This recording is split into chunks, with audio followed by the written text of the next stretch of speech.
Yeah, it's pretty fun. Very fun. So I heard you met with my colleagues, wasn't Bob? She said she had me come up and rap sometime. Yeah. Okay, I'll set something up that I know your schedule. Yeah, thank you. Yeah, we were thinking that Mr. Ryburn was supposed to come, but I guess she's going to be here.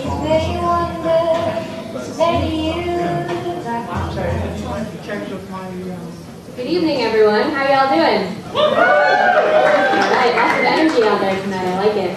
Before we officially get started, we want to get that energy up high. We want to do a little chant with y'all. So I'm going to ask you to repeat after me with as much energy and enthusiasm as we've got tonight. FCC, can't you see? We want net neutrality. FCC, can't you see? We want net neutrality. FCC, can't you see? We want net neutrality. All right, we got a common carriage guy out there. I like it. Neutrality's giving them too much. All right, here we go. We're going to do another one because we've got to also talk about this proposed merger that so many of us are here to speak out against tonight. So let's do a little bit of Comcast, you can't hide. We can see your greedy side. Comcast, you can't hide. We can see your greedy monopolistic greedy hide. All right. Thank you, everybody.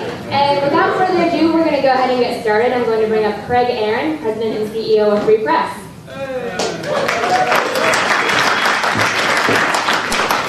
All right, thank you for being here. I'm glad some of you are taking advantage of the opportunity to be loud in a library. I want to welcome you all to New York Speaks, a hearing on our right to connect and communicate. I'm Craig Aaron, I'm the president of Free Press, one of the organizers of the event here tonight.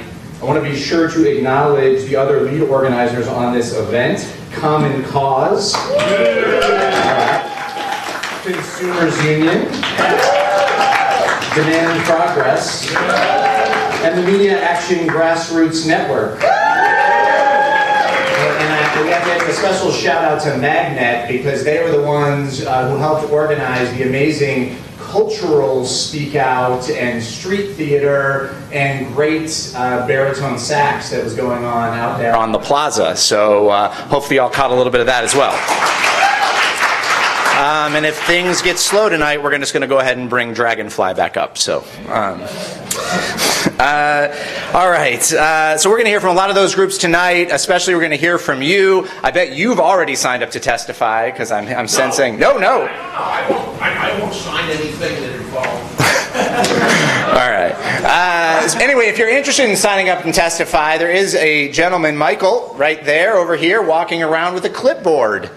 Sign up. He'll give you a number, we'll call your name, that's how you get to testify. So be sure to do that, don't all run at once. All right, we are going to kick things off right with a very special performance. We're very lucky to have with us here tonight Queen Goddess. Queen Goddess is a poet, MC, and performance art therapist who serves a host of communities seeking transformation through her art. Her work has been featured at hundreds of colleges and concert halls all over the world. You can check her out at queengoddessuniversity.com. And even better, you can check her out right now. All hail the Queen.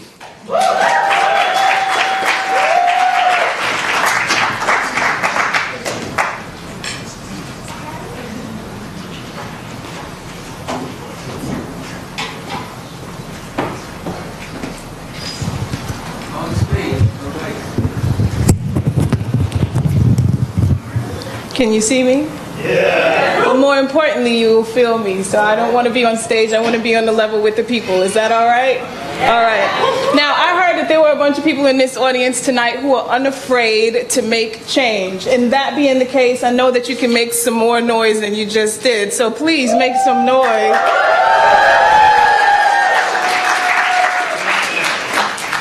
My intention for this day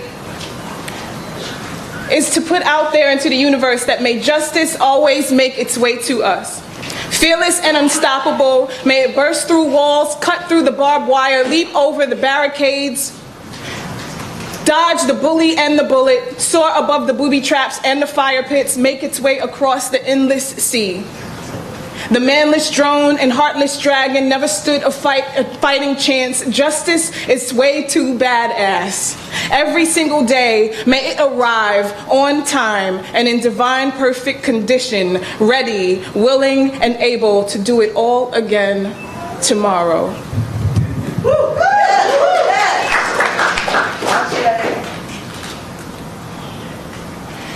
Oh, freedom.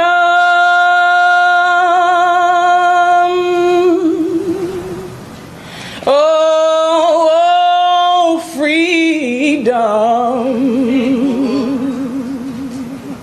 Oh, freedom over.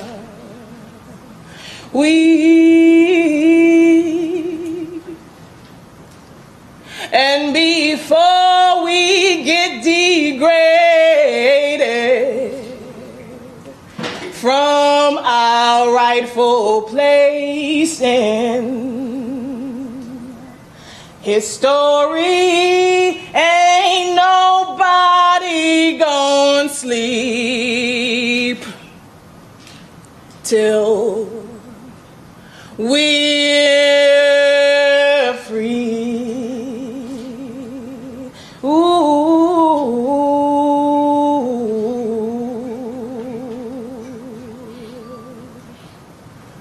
Look at my face.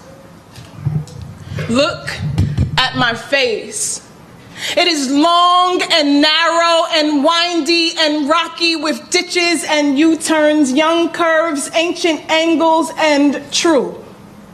Familiar like a place you've been but can't quite remember how to get back to because some of y'all ain't been paying well enough attention. Look at my face.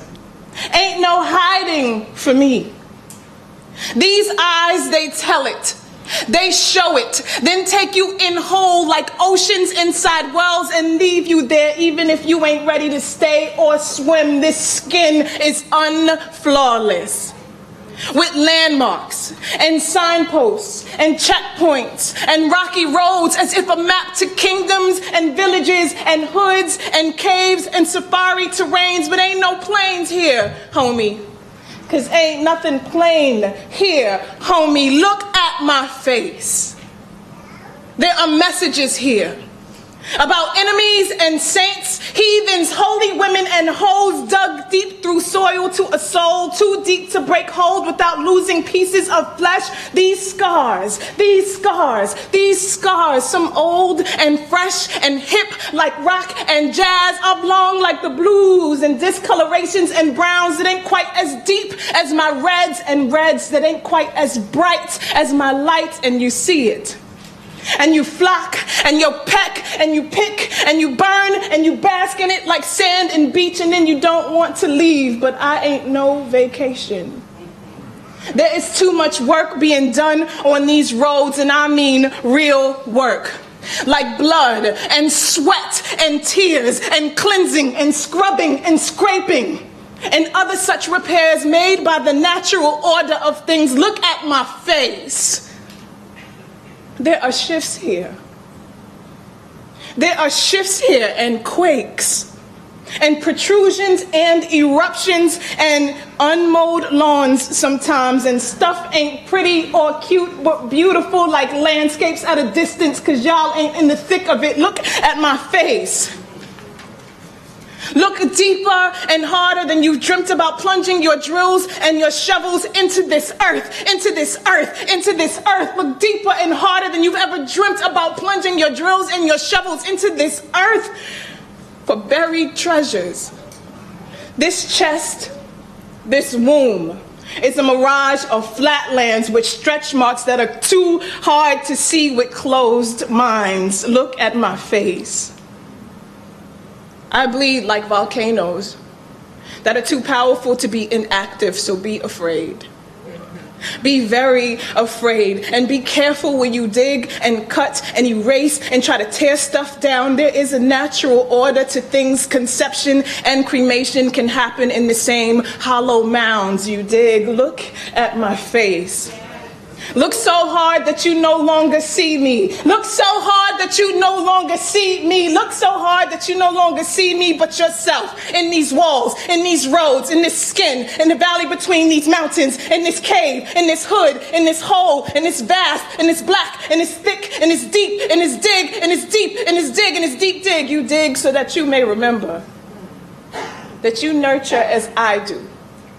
And you harvest and grow things and destroy things sometimes only to grow something new as I do. And you bleed and you birth and you behold bodies new and worn and decaying as I do, and you shed as I do, and you sacrifice as I do, and you are winter sometimes, and sometimes you are summer, and you are natural sometimes, and sometimes you are ugly, because sometimes you are beautiful in ways that only ugly can grow. Are you looking yet? Look at my face. This is the real you. A peculiar universe of layers, disguised as a mere garden amongst patches of grass and gravel, too gorgeous not to grow like our greatness. Look at my face. Look so hard that you hear me. Look so hard that you hear me. Look so hard that you hear me. Today I am planting a poem. Today I am planting this poem and a song. Today I am planting this poem and a song, seed deep in the same plot of soil where way too often we have had to bury our children. Where way too often we have had to bury our future. We have had to bury our future because some of y'all have been too busy to look. And some of you have been too busy looking to see. And some of you have been too busy seeing stuff to say. And some of you have been too busy saying a whole bunch of nothing to do anything. And before I be degraded from my rightful place in history, ain't nobody gon' sleep till we're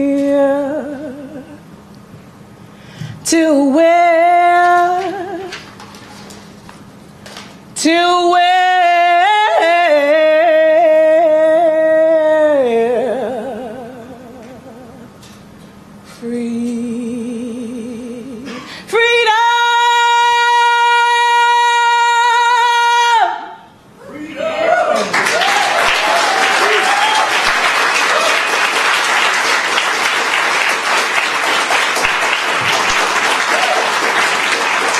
Wow, give it up again for the Queen.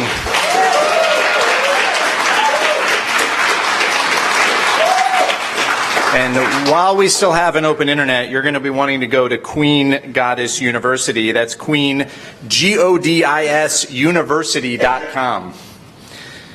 All right. For those of you just joining us, I'm Craig Aaron from Free Press.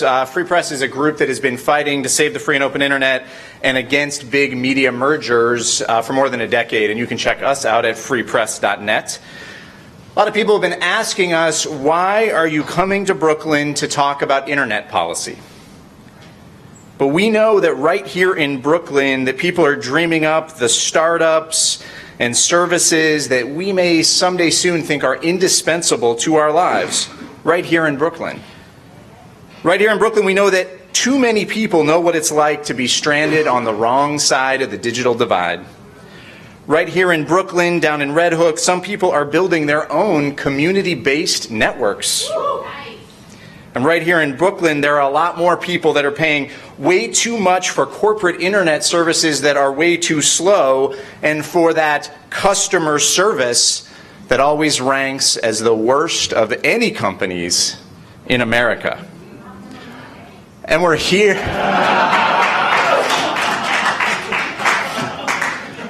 We're here in Brooklyn tonight because if this discussion about internet and media policy stays in Washington, then we're going to lose. If this debate stays behind closed doors, we will lose. And if this is just a fight between lawyers and lobbyists, we're going to lose. But we can't lose. We can't lose because an open and affordable internet is just too important. And right now, those policymakers, those decision makers in Washington, they've got two big decisions that they need to make. One is this issue of net neutrality and whether the Federal Communications Commission is going to transform that free and open internet, that free and open information superhighway, into a toll road with a fast lane reserved for the few and the slow lane for the rest of us. Net neutrality sounds like a wonky term, but it's pretty simple. It just means no discrimination. But lose net neutrality and these big phone and cable companies are going to be given a license to discriminate. The other decision is about the merger, the proposed merger, of Comcast and Time Warner Cable. And if you think you hate that cable guy now, just wait till you meet the cable guy on steroids. The FCC is an agency that's supposed to protect the open internet. They're supposed to reject media monopolies. They're supposed to work for us. But the problem is that the FCC commissioners spend far too much time inside corporate boardrooms and not enough time in rooms like this one. It's been more than 5 years since all 5 FCC commissioners appeared outside of Washington together at a hearing with an open microphone. We invited them all tonight. Still waiting. But look, they're busy. These are busy, busy people. And I mean, every year, all 5 of them, they've got to go to the cable show. They got to go to the wireless phone convention. They got to go to the big broadcasters gala. They got the Consumer Electronics Show. A lot of these things are in Las Vegas. But when it comes to actually sitting and listening to the public, too often they can't find the time. But we got awfully tired of waiting. So starting tonight, we're going to start organizing our own hearings all across the country.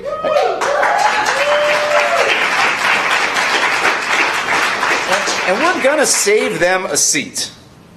We'll give them the chance to come, and if they keep not coming, we may have to start showing up at some of those corporate events as well. We're going to be also streaming tonight's event. I want to make note of that. Thanks to the Internet Society of New York. Thank you, Internet Society of New York. That's going to let a lot more people watch. Maybe even FCC commissioners can watch. And we got a hashtag. It's the internet. NY Speaks is the hashtag. Also, One Internet. It's the internet, so we couldn't agree.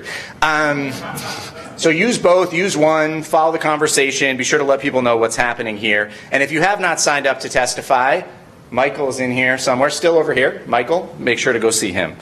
All right. What I will promise you, while we do have a few empty seats up here on the stage tonight, is that we're going to take the energy in this room, we're going to take the power of your testimony back to Washington in ways that can't be ignored. We're going to be recording the testimony that people give from the microphones. If you prefer the written word, we've got some forms and some paper you can put in your testimony. We will make sure it gets into the Federal Communications record, which they are legally required to read. We're so glad you're here tonight. Your voices are going to represent the millions and millions of people who have taken action on this issue, more people than have ever taken action on any issue before the FCC. And more importantly, you're going to be defending millions and millions more people who might not know yet what's at stake yet. It's your voices that are going to save the internet, and I'm really glad that you're here. We are in New York tonight because New Yorkers understand just how important the internet is to free speech, political organizing, and the economic growth of this city. And unlike in Washington, D.C., even some of the politicians here get it. Senator Schumer is on the record for real net neutrality. Senator Gillibrand is on the record for real net neutrality. Congressman Nadler, who's here with us tonight, has been leading the fight for real net neutrality. And there are also local leaders who are taking the lead. And so as our first speaker, I am pleased to introduce Manhattan Borough President Gail Brewer. Gail Brewer previously spent 12 years on the New York City Council, and she was founding chair of the council's Technology Committee. We're going to turn things over to President Brewer.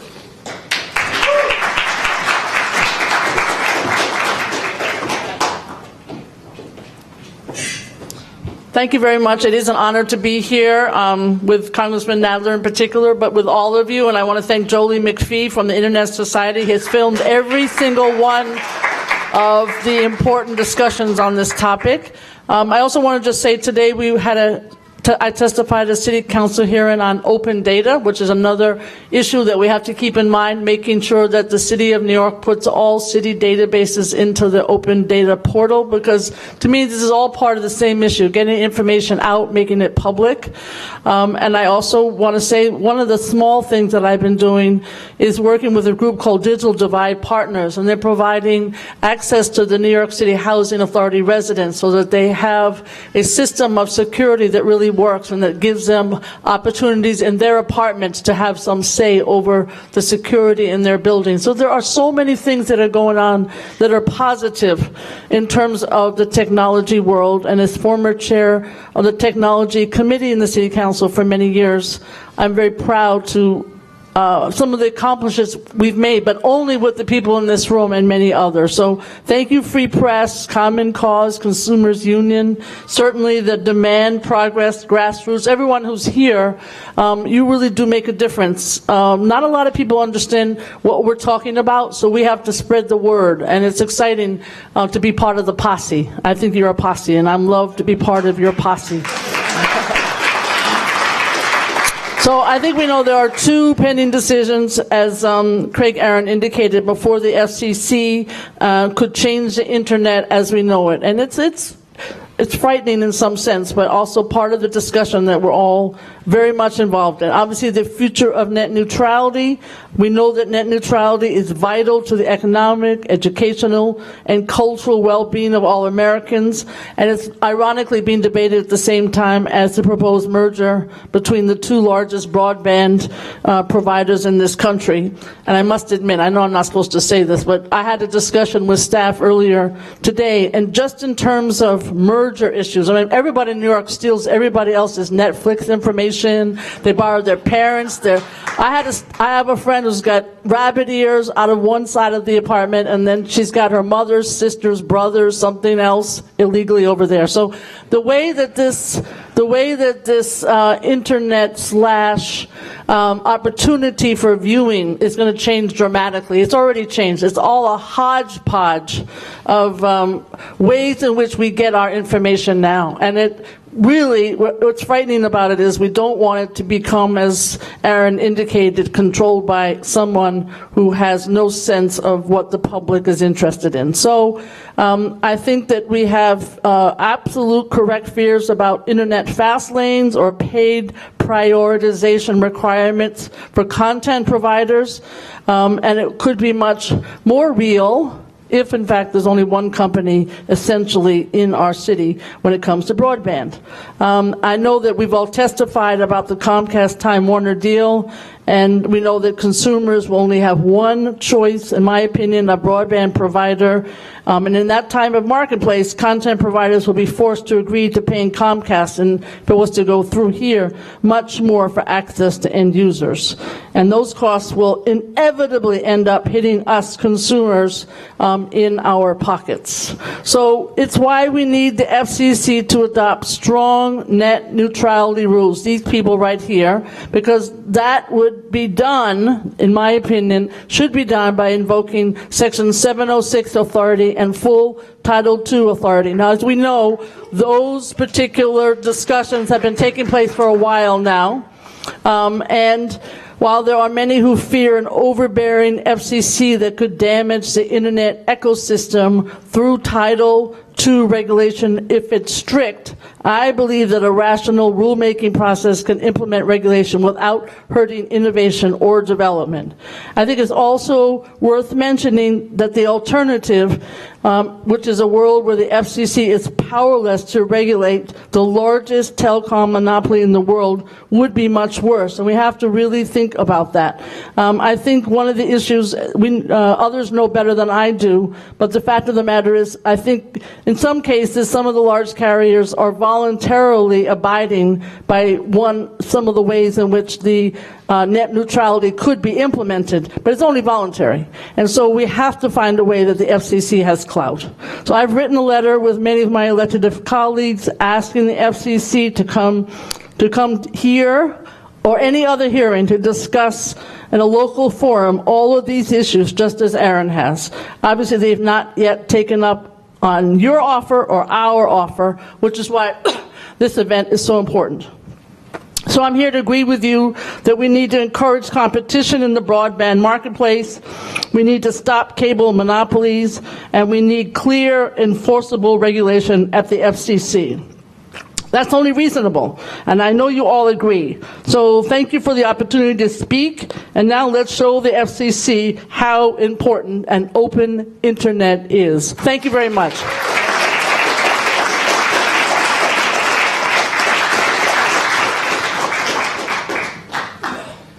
All right, thank you, President Brewer. Next, I want to invite up to the stage Maya Wiley from the Mayor's Office. Maya is counsel to Mayor Bill de Blasio, and her portfolio includes expanding broadband access throughout the city. But before joining City Hall, Maya was the founder and president of the Center for Social Inclusion,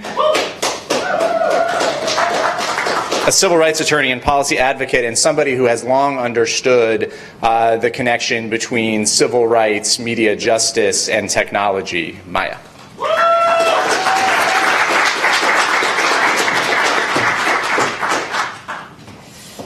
Thank you all. I want to first thank the leadership that has preceded me, both in community activism and organizations, and also in tremendous elected officials like the Borough President, Gail Brewer, who's just been a phenomenal stalwart on these issues, as well as the Congressman Gerald Nadler. So it's with great humility that I join you today. So I actually thought, and Center for Social Inclusion is in the house, Dennis Chin, and I did steal Brittany Saunders, who is my deputy counsel to the mayor, who worked with me at CSI on broadband access issues. So we're taking the fight to close the digital divide all the way to city government. Gail, you actually gave me a way to start that I think is really important. So I think it's important to recognize what we've done, right? Because it's so hard. There's just, we're constantly fighting tremendous barriers and obstacles to just get what's fair, to just get basic community benefits, because we are all actually supporting every day by what we do and what we spend money on and how we live our lives. We're actually paying for and supporting this infrastructure we're talking about, right? And so, some of the things that New York has done, that the city has done, is really important to note. We've got 10 wireless corridors in this city, and we're going to add more. We are wiring 7 NYCHA public housing computer centers that didn't have broadband access. I mean, that's what we're talking about, right? That makes no sense. But we're going to get them wired, hopefully, by the end of this year. And in addition, we're using the city's franchise power to actually audit the companies that we are essentially allowing to make lots of money to provide services to folks, to hold them accountable to doing what they've committed to do in their franchise agreements, right? So that's just a way that the city can use its levers to try to do something that's pretty important. And I want to try to ground, Craig, I think, did such a good job explaining why this is actually about real people. And I just want to give one example of why this is so important. So if you go on the Department of Education website, there's this great application, and it's called Raz Kids. And Raz Kids is actually a literacy program, right? It's got hundreds of books and music and poems, and it's really designed with worksheets and assessments to help kids actually move up the reading development ladder. Doesn't that sound really great? Sound like something New York needs? You think maybe kids should leave elementary school reading at grade level? Yes. Good. I got 2 kids in public school, so I need to hear that reinforcement.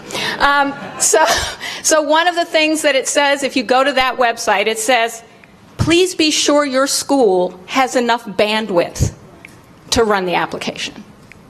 Because actually not every school can run it easily. Okay?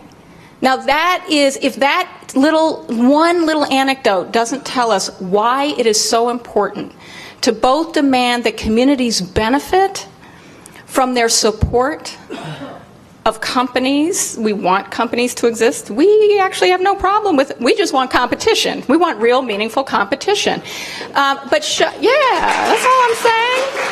Sort of, right, is we want real, meaningful competition. And the reason that it is so important to actually connect net neutrality and this merger is twofold. One, Comcast Time Warner Cable merge is 40% of the broadband business in this country after merger. 40% of the broadband business in this country after merger, right? So that makes it a behemoth. So secondly, if it is then able to not only control that much market, and at the same time control who gets on the fast lane and how fast they move based on how much you can pay, what do you think that means to a mayor who has stood up for one city rising together rather than the tale of two cities? It's not one city rising together unless everybody's able to benefit from these kinds of arrangements by investment in consumer protection, right? By investment in the kinds of access to infrastructure that no matter how much money we have, we both get access to the programming, access to the channels, we can put up content. Our public education outfits as well as government actually relies on the kind of bandwidth and the community engagement that current franchise agreements require. But we've got to modernize that so that the big guys still have to ensure that there's public space on the internet. So that's both net neutrality and paying attention to the fact that we have good, strong corporate benefits that go to the public, not just stay on the private side of the ledger. So I'm very proud that we have a mayor that has stood up both for net neutrality, that we've stood up with mayors across the country in June joining the U.S. Conference of Mayors net neutrality resolution, and we went one better with a couple of progressive mayors that said we're not just going to stop at a resolution that says we're for an open internet, we're actually going to support Title II. We're going to support reclassification. We want to make sure that our leaders are able to ensure competition and ensure community benefits, and the only way to do that is by oversight, transparency, accountability, and public space. And the last thing I will say is that we're not done. On October 29th, we will also be filing reply comments. And so whatever happens, know that the City of New York stands with the people of New York, one city, rising together, open, free, democratic, now.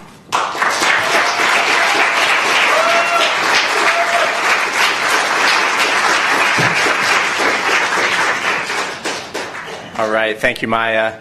I've been a little hard on Washington, so I want to make it very clear that there are leaders there willing to fight for a free and open internet. Congressman Gerald Nadler represents the 10th Congressional District of New York, which includes much of the west side of Manhattan, the financial district, and a number of diverse neighborhoods in southwestern Brooklyn. He was elected to Congress in 1992 and serves as the ranking member on the House Judiciary Subcommittee on Courts, Intellectual Property, and the Internet.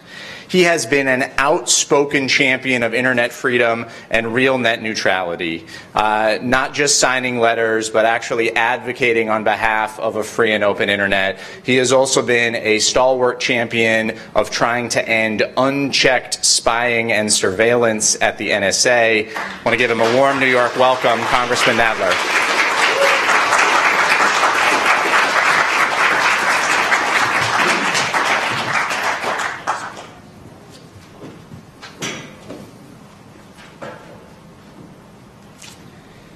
Thank you very much.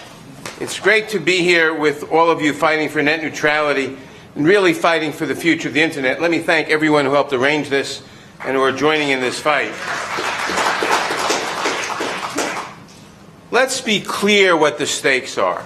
Think about how much one internet company can change your life. Think about the phone in your pocket. Think about getting information from Google, music from Pandora. Think about shopping with Amazon. Think about how you get your news, how you watch TV. Think about the difference between Netflix and Blockbuster.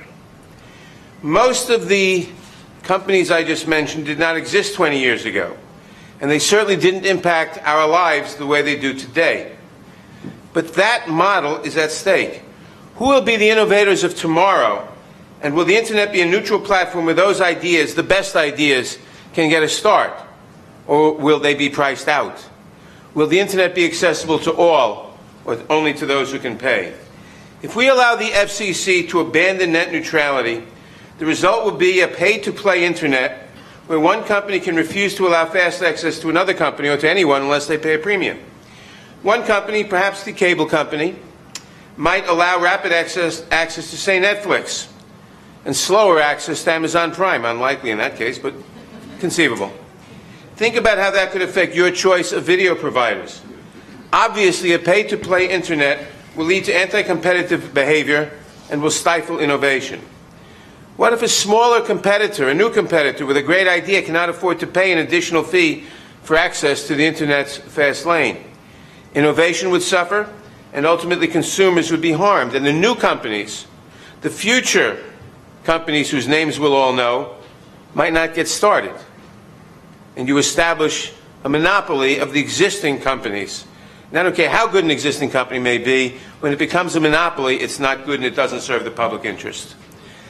Everyone deserves equal access at equal speeds. No blocking and no discrimination can be tolerated. To allow the large telecommunications companies to have a fast lane for those that pay for it and everyone else to get relegated to a slow lane is absolutely not net neutrality, despite what they may try to call it. It would enshrine a monopoly in the internet and would again stifle innovation and competition. It is wrong, and we cannot let it happen. The FCC has a clear choice to make, and we must keep pushing them and force them to make the right decision. As a court ruling earlier this year made clear, the FCC cannot rely upon its present statutory framework. But they can reverse an earlier decision that they made, a 2002 decision, and move to reclassify broadband providers as common carriers under Title II.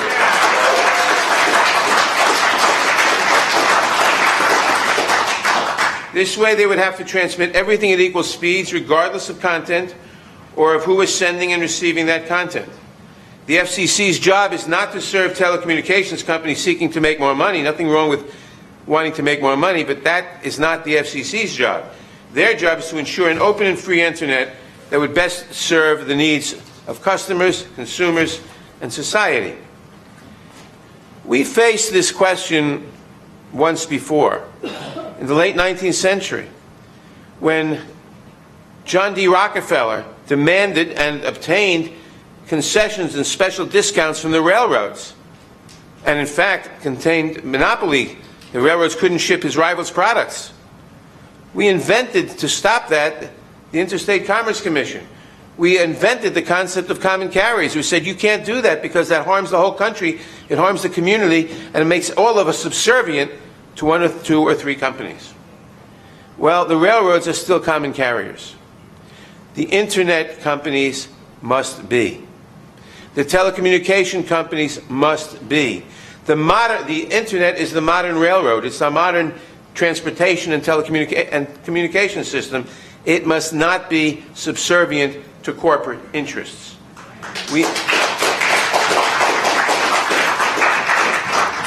We must fight on until the FCC reclassifies broadband providers as common carriers under Title II and ensures that everyone has equal access to the internet. Now, they're already trying. Chairman Wheeler's proposal is already trying to say, well, we're giving you net neutrality, but some companies will be more neutral than others, will be more equal than others. George Orwell talked about that. Some animals will be more equal than others in Animal Farm. Some companies will be more equal than others if they can pay for it. That's not net neutrality. Thank you for your efforts. Thank you for your passion. Thank you for your commitment to an open and free internet. And we must keep fighting for as long as necessary until we win this, because this is the future of our country.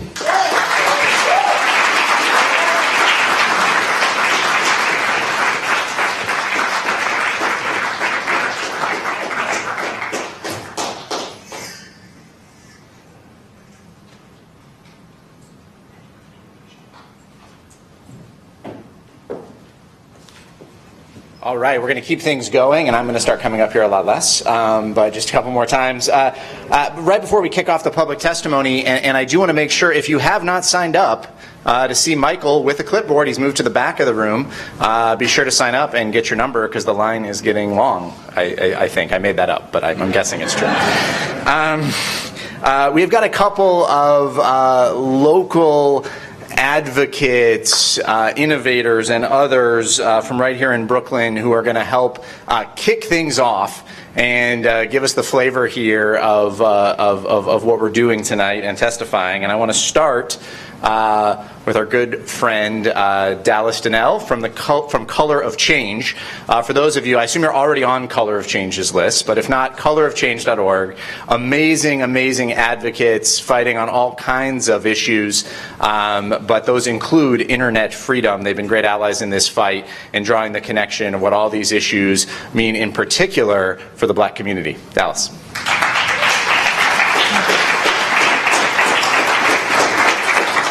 Thank you very much.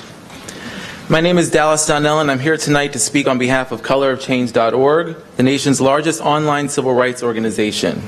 As an organization, we believe in a free and open internet because we remember a time in 2005 when the world watched the horrors of Hurricane Katrina, a preventable disaster that killed nearly 1,900 people, mostly poor black residents in New Orleans. As our co-founders James Rucker and Van Jones watched the aftermath unfold, it was clear that 40 years after the struggles of the civil rights era, black people still had very limited political power in this country. Out of the horrors of Katrina, Color of Change was born in James Rucker's living room with an email blasted out to 1,000 people asking them to hold our government accountable. Nearly 10 years and over 900,000 members later, we have and will continue to strengthen the political voice of black people and make government more responsive to their concerns. That's why we're here today, because an open internet is critical to our community's ability to effectively organize for racial and social justice. Therefore, we are urging the FCC to fulfill their duty to act in the public interest by classifying the internet under Title II and protecting our free and open internet. Some say Title II is too extreme and that a pay-to-play corporatized internet is the way to go. They say if we give more power and control to corporations, it will benefit people of color. We disagree. History has shown that if others are left to tell our stories, they will never be told. We can't count on others to advocate for us. We must be able to advocate for ourselves. Case in point, after the death of Mike Brown, we launched a site called Killed by Cops. It's called Killed by Cops, to collect an unbiased and complete archive of the names of the people in our country who have died at the hands of law enforcement. Thanks to the access provided by a free and open internet, we currently have a better data-driven understanding of the scale and scope of people killed by law enforcement in the past 5 years than anything the U.S. government has ever released publicly. So far, we've shared out the names of more than 320 black people that have been killed by cops in the last 5 years. A significant number of those deaths went unreported in a corporatized mainstream media. We will continue to release those names until our government makes this information readily available to the general public, because we want answers to what we see as a full-scale epidemic. And based on the 5 million impressions our site and Twitter feed received in the first week of its launch, it seems the general public wants answers too. It's hard to imagine we'd be able to do any of that if we had a tiered internet system controlled by a corporate bottom line. That's why we need real, not artificial, but real net neutrality, and real net neutrality looks like Title II. Thank you very much.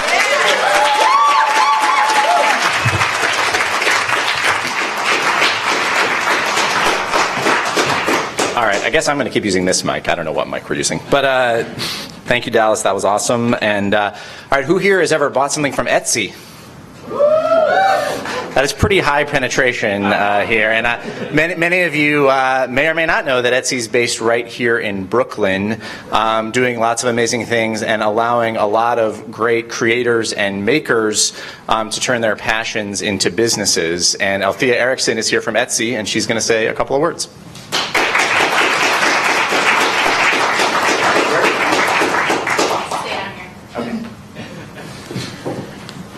Hey guys, I'm Althea Erickson. I'm the policy director at Etsy. For those of you who aren't familiar with us, we're an online platform where you can buy and sell handmade, vintage goods and craft supplies from folks all around the world. We are based in Dumbo, Brooklyn, and we've recently been growing pretty quickly. So we now have over 1 million sellers on the platform, and together they sold over $1.35 billion worth of stuff in 2013, and which is exciting. And we're here because we want to live in a world where businesses succeed or fail based on the value of their products and not the depth of their pockets. We're very concerned that the chairman's proposal hurts not just Etsy and the internet companies like us, but the million-plus sellers who depend on our platform. We are a low-margin business. We made a values-based decision to keep our fees really low. It costs just 20 cents to list an item on Etsy, and then Etsy takes 3.5% of every transaction, which is much lower than most similarly organized platforms. And as a result, our sellers get to keep 96.5% of every one of their sales, which is really important to us. The result of that is that if we were to move to a two-tiered internet, it's very unlikely we would be able to afford to pay for faster access, or we might have to increase our fees, and that would result in basically taking money directly from Etsy sellers, most of whom are women working out of their homes. Like 88% of our sellers are women. Almost all of them are sole proprietors, taking money right from them and putting it directly into the bank account of cable companies, which is, not something that we're into. So, we believe that, if Etsy and our sellers are in the slow lane, all of our businesses will suffer. There's a lot of research done by Google and Microsoft and others that show that delays really matter. This isn't just about high bandwidth stuff like Netflix.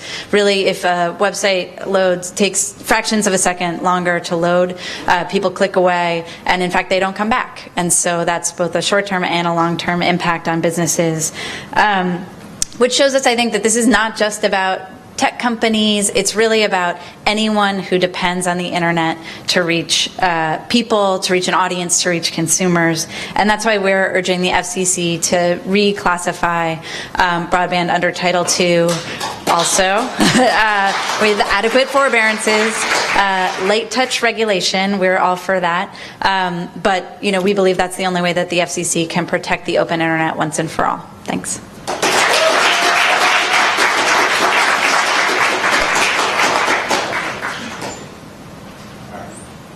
Now I want to use this microphone. It does seem better. I should have done it the whole time. All right, we just have a couple more speakers. I'm actually going to get out of here in a minute. If you've liked my portion of the program, you can go to Etsy, Google net neutrality. There's this really sweet necklace that says net neutrality. My birthday's coming up. And but before that, before I introduce our next speaker, Steve Renderos from the Center for Media Justice and Magnet is going to be taking over duties here for all this testimony. He's going to be leading us through the rest of this, and he'll be in good hands. And the last speaker I'm going to introduce is Dennis Chin from the Center for Social Inclusion, who is looking good today and excited to talk to you. Thanks, everyone. Look at my pins. Okay, can you hear me? Yes, sir. All right. So I take this like this. So I first want to thank the organizers of this event. I want to thank you all for coming out tonight. And I guess I'll thank the commissioners if they are watching this at some point. So my name is Dennis Chin, and I'm with the Center for Social Inclusion. And we are a national policy strategy organization whose mission is to dismantle structural racial inequity. Yeah.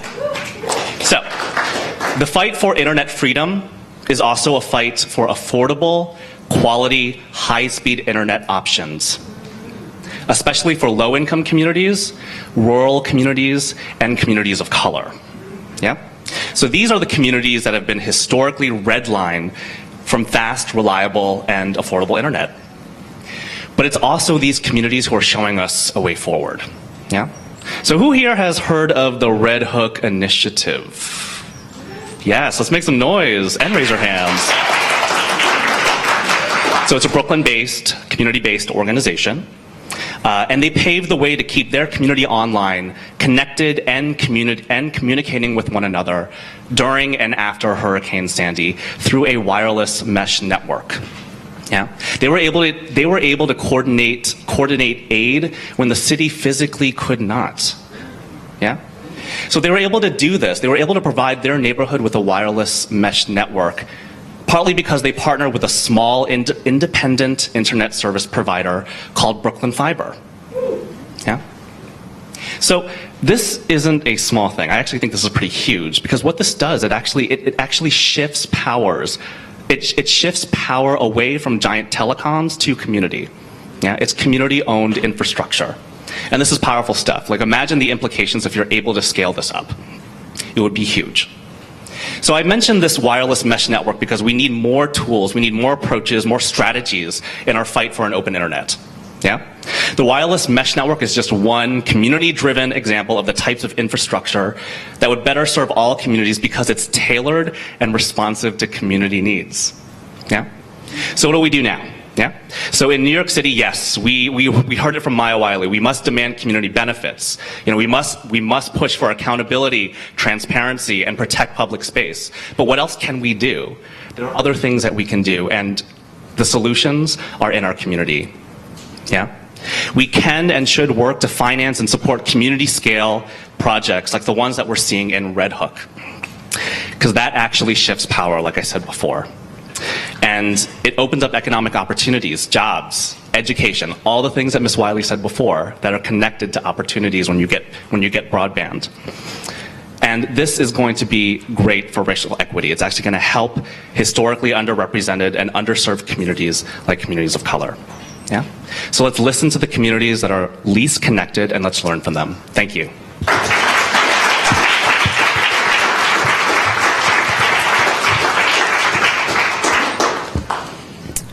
Where's Brooklyn at? My name is Steven Renderos. I work at the Center for Media Justice, also here representing a network of 175 social justice organizations from across the country called the Media Action Grassroots Network, or MAGNET for short. Thank you.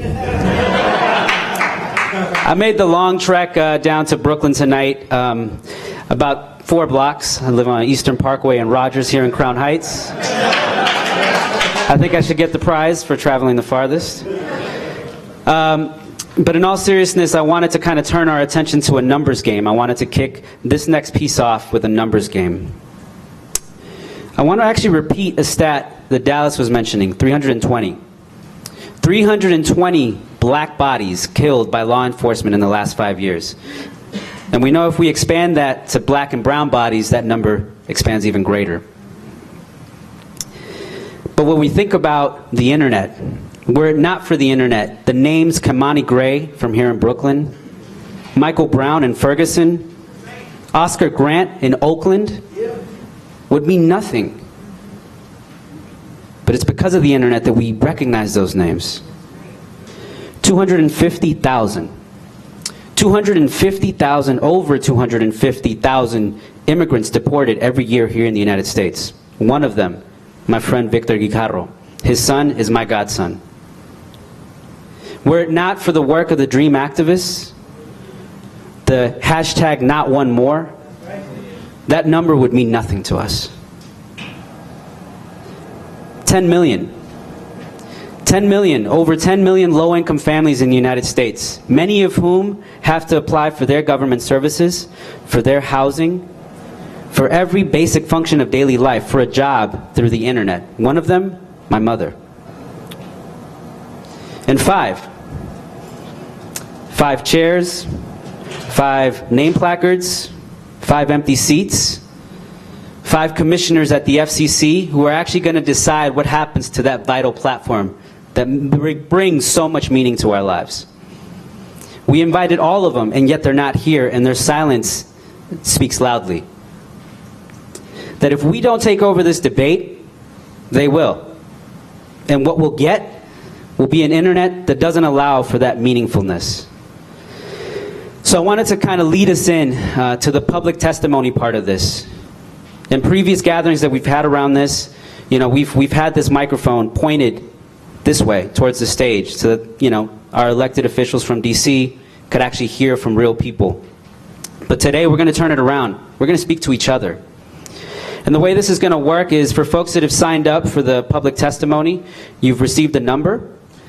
I'm going to have folks kind of line up here next to the microphone.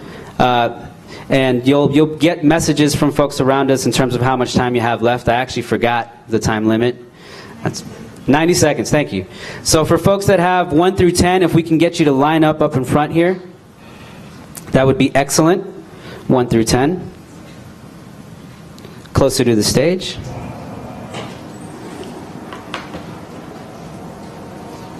And while they're doing that, why don't we do a little chant to bring the energy back up?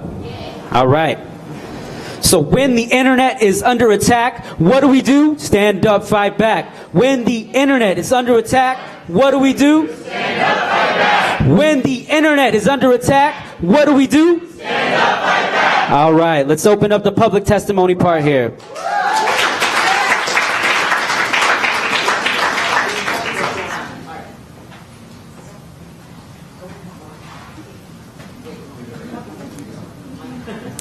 All right. Any day now. All right. Sorry, hella confused.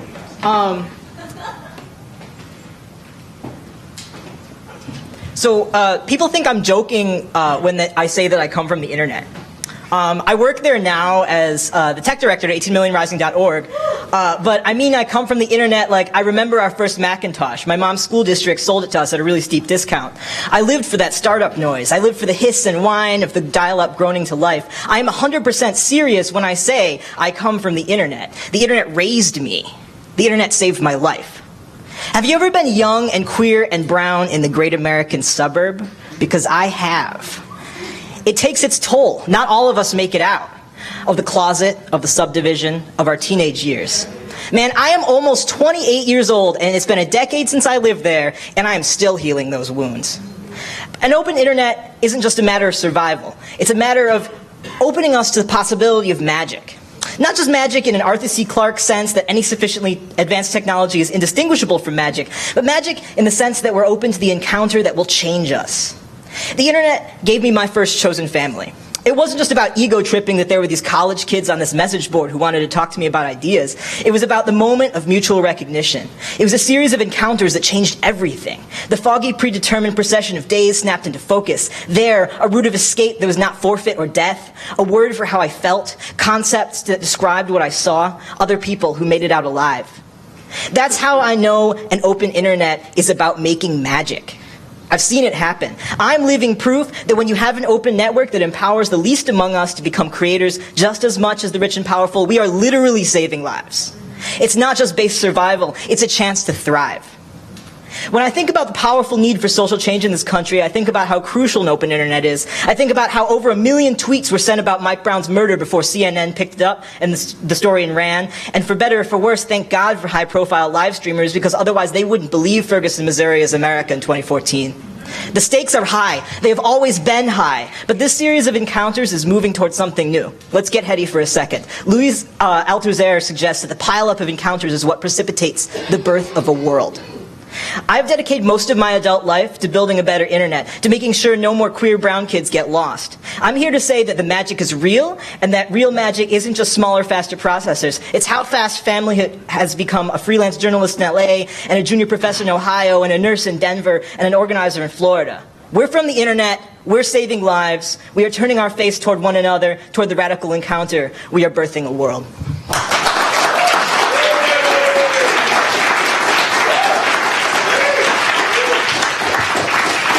Hi everyone, my name is Tamar Sharabi. It's really great to be in this room, and what I'm taken aback by right now is just some of what the previous speaker shared about magic and about some of the numbers that Stephen shared, and putting that in perspective also that this is not just about what's happening here in Brooklyn and what's happening in the United States, but it's actually global.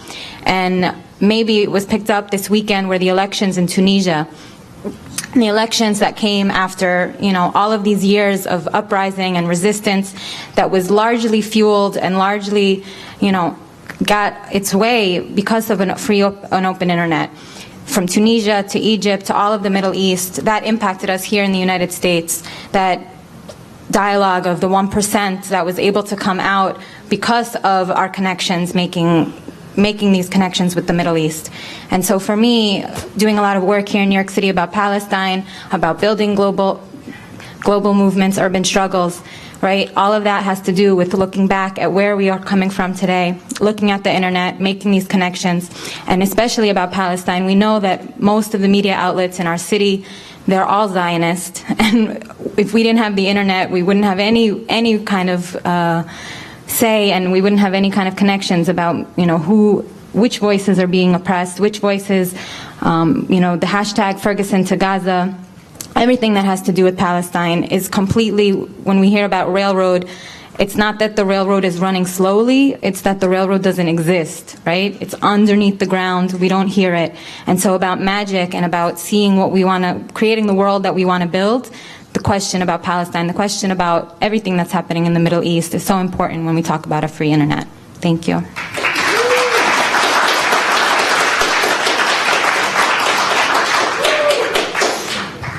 Hi, good evening, everyone. I'm Mariana Ruiz. I'm here. Woo! I'm here representing Presente.org. We're the largest national Latino online organization. I want to just take 2 seconds to say that in 1997, I opened my first email account. It was at UC Santa Cruz. It was as a college student. And at that moment, I had no idea the power of the internet and did not know where I would be standing right now or the importance or significance of that day or this moment. Net neutrality is an essential tool for the Latino community. We depend on the internet in order to engage politically. Without a free and open internet, our access to civic engagement will diminish. Because of the internet, we are able to respond when our communities are attacked. Presente, which represents hundreds of thousands of Latinos across the country, use the internet to mobilize Latinos and our allies to kick xenophobic TV personality Lou Dobbs off of CNN. That's right. We've used the internet to call attention to the beating of immigrants, to the deportations, unfair deportations of immigrants, and to the crisis of refugee children on the border. And we've used it to uplift all the contributions that Latinos make to our culture and society. The fluid ability to respond to attacks on the Latino community will be placed in danger if the internet isn't protected. The battle over the internet and Title II reclassification is one of the most important racial and economic justice issues of our time. Most Latinos use mobile devices to get online. Fast lanes are dangerous because it bakes into the internet a systemic disadvantage to those of us with fewer economic resources. It means that the internet, a place where we go for education, for work, for political participation, will become less and less accessible to our community and other communities of color. The internet has long held the promise of real democratization for the Latino community. A place where we can produce our own content, especially as we have been left out of the mainstream media and the democracy. So that's why paid prioritization is such a loser for everyone except for the corporations. And the only way to stop paid prioritization is through Title II reclassification. Thank you.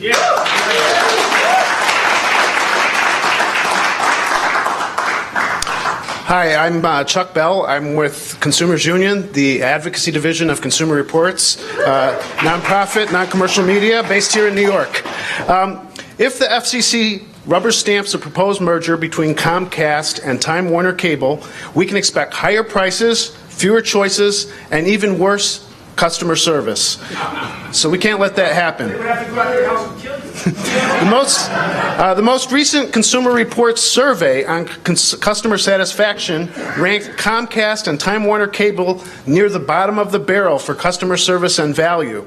It's hard to see how combining these two companies with such poor track records with consumers would improve the situation for customers in New York or anywhere else. And also, if this deal goes through, Comcast will become a national gatekeeper for the internet with control over nearly half of the high-speed broadband customers in the country. This is particularly troubling at a time when the FCC is considering new net neutrality rules that would allow companies like Comcast to play favorites among websites and services and to control the quality, speed, and availability of programming that reaches consumers. The public is overwhelmingly opposed to this deal. We've heard from thousands of customers and consumers across the country who are concerned about the merger, including many New Yorkers. Tony from Kings Park, New York told us, "This merger would be a disaster for consumers. If the FCC allows these two major companies to merge, Comcast will dominate pricing. What it delivers and how it delivers would set the standard for other companies." Barbara from New York City told us, "To allow this merger to take place is to allow the two lowest rated cable providers to merge. Let each company work on first improving service to their existing customers before even thinking about merger."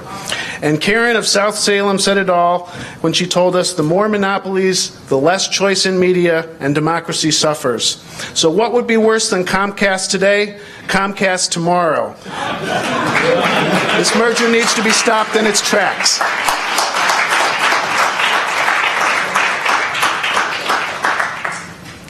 Hi, my name's Julie Wood, and I'm here representing Kickstarter. We are a company based in Greenpoint. Thanks.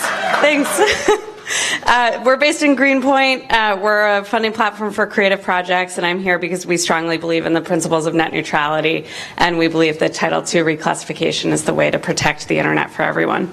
A few quick reasons why. So our founder, Perry Chen, first had the idea for Kickstarter in 2002. It took 7 years for him to make Kickstarter a reality. We didn't launch until 2009.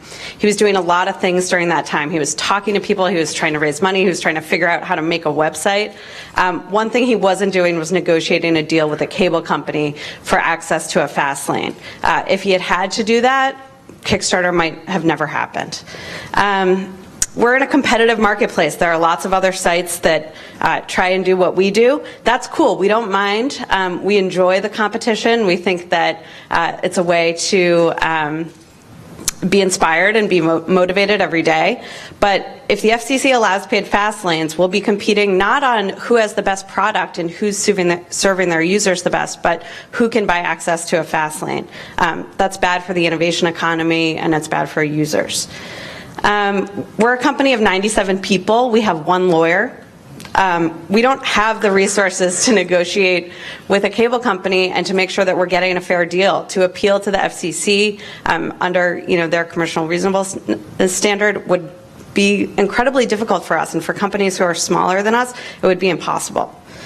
But it's not just about us as a company, it's about our users. 7.2 million people have backed a project on Kickstarter, pledged $1.3 billion, and 70,000 creative ideas have come to life on our platform. So there's tens of thousands of Americans who are using Kickstarter to fund their dreams.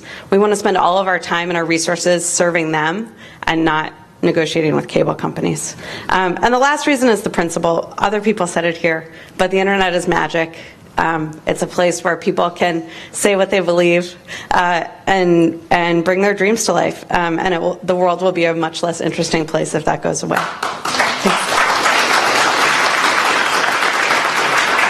All right, as we're getting towards the end of our first 10, for folks who have 11 through 20, you can feel free to go ahead and line up. And while they're doing that, we're going to do a little quick chant. All right? When I say who's net, y'all say our net. Who's net? Our net. When I say who's net, y'all say our net. Who's net? Our net. When I say who's net, y'all say our net. Who's net? Our net. When I say who's net, y'all say our net. Who's net? Our net. All right.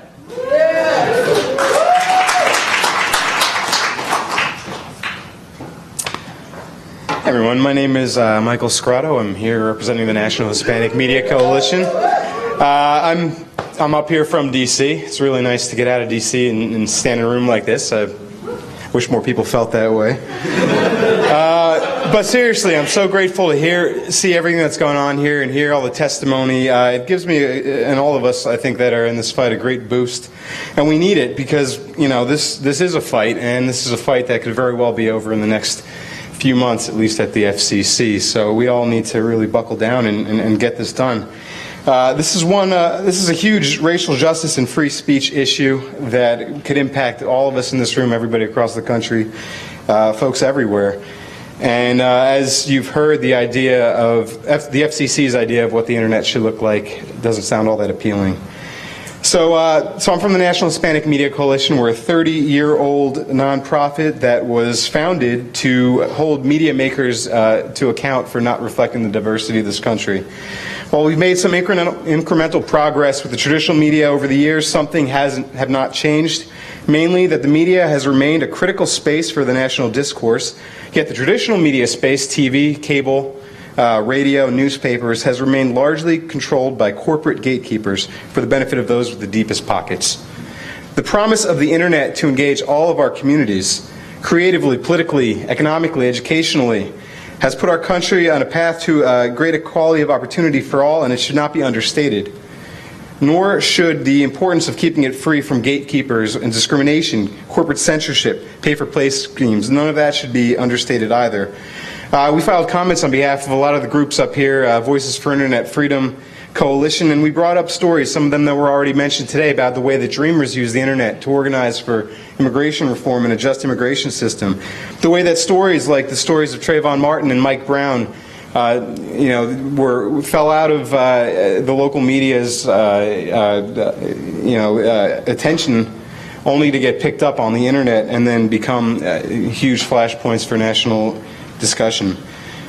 And the internet's only becoming more and more important as we go on. So while most of us can't afford to print a newspaper or start a cable network or buy a television station, we can write a blog, we can create videos, we can organize for change and start businesses online.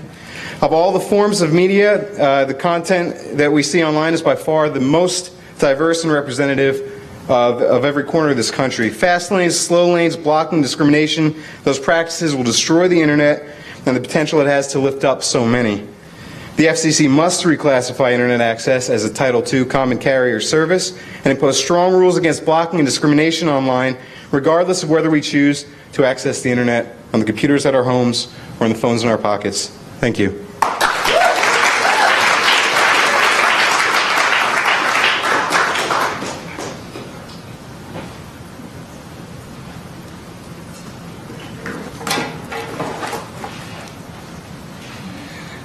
Good evening, y'all.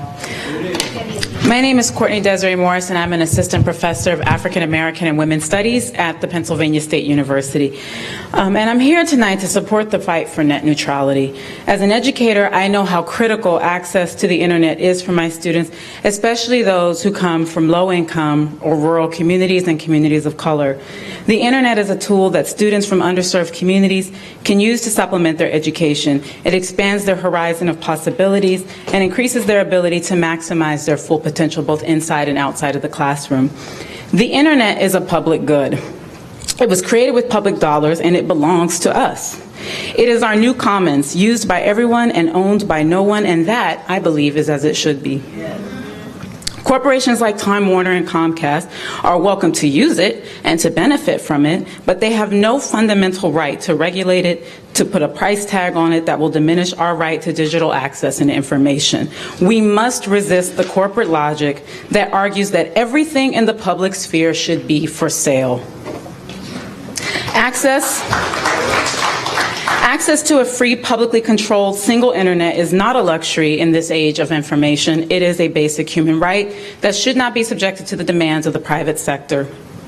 So tonight, I'm here to stand with all of you to say no to pay-to-play internet policy and yes to a single internet. I'm here to say no to internet policy that privileges the wealthy and treats the rest of us like second-class citizens, and says yes, and I say yes to expanding digital access and equity for all. We say no to unconstitutional media monopolies and say yes to defending the digital commons. The internet is a public good. It belongs to all of us. It's not for sale, not now, not ever. We say no to corporate impunity and yes to a culture of transparency and accountability. So tonight I want to urge the FCC to enact strong policies that will protect net neutrality and resist the privatization of this most essential public good. Thank you so much for coming.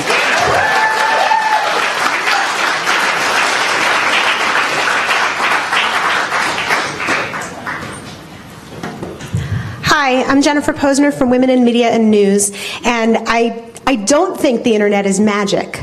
I think the internet has magical properties for us, right? But it's a real palpable part of the infrastructure of public debate today, and it's basically the only way in to public debate for the majority of women and people of color whose views do not get heard on the op-ed pages, whose views do not get heard as pundits on the influential Sunday morning talk shows that influence public policy and legislation, right?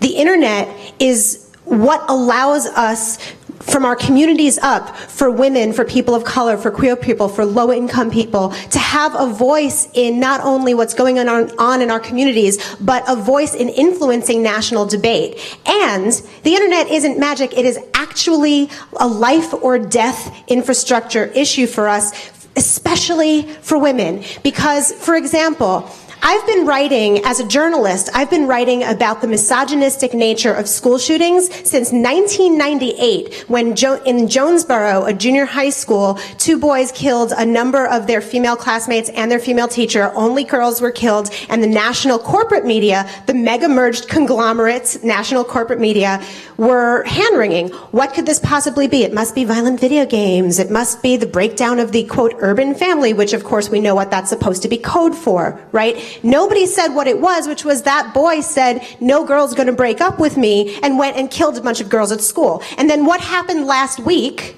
in Seattle, the same thing. A boy was mad that a girl broke up with him and went and killed a bunch of kids in school. The difference between 98 and now is that in 98, I was the only one writing that we needed. I wrote a piece that was headlined Jonesboro Sexism Kills Girls, talking about how journalists and media needed to explore these underpinnings, or else nobody would understand what warning signs to look out for, and more people would be killed, and media would be complicit in these sorts of crimes. Well, at that time, the internet wasn't what it has become today, right? And corporate media gatekeepers kept that out of the dialogue, and I had to write the same piece over and over again. Every time there was another misogynistic shooting, another school shooting, another health club shooting, another Virginia Tech where nobody remembers that it started with a guy who was stalking women on campus. And the difference is, finally, in this summer, when Elliot Rodger gunned down all of those women because he left a manifesto about how women owed him sex, and so all the women needed to die, the difference is we had a national public debate about this. We had 2 hours on Melissa Harris Perry about this. We had hours and tons of op-eds in mainstream corporate outlets, because feminists had built power on the internet for the last 10 years. And if net neutrality goes away, the genie gets put back in that bottle right quick. We cannot let that happen, because we know what happens with Comcast mergers. We know what happens with media consolidation. Our voices get drowned out. The internet is where our voices go, not magically, through community organizing and independent journalism, to be heard.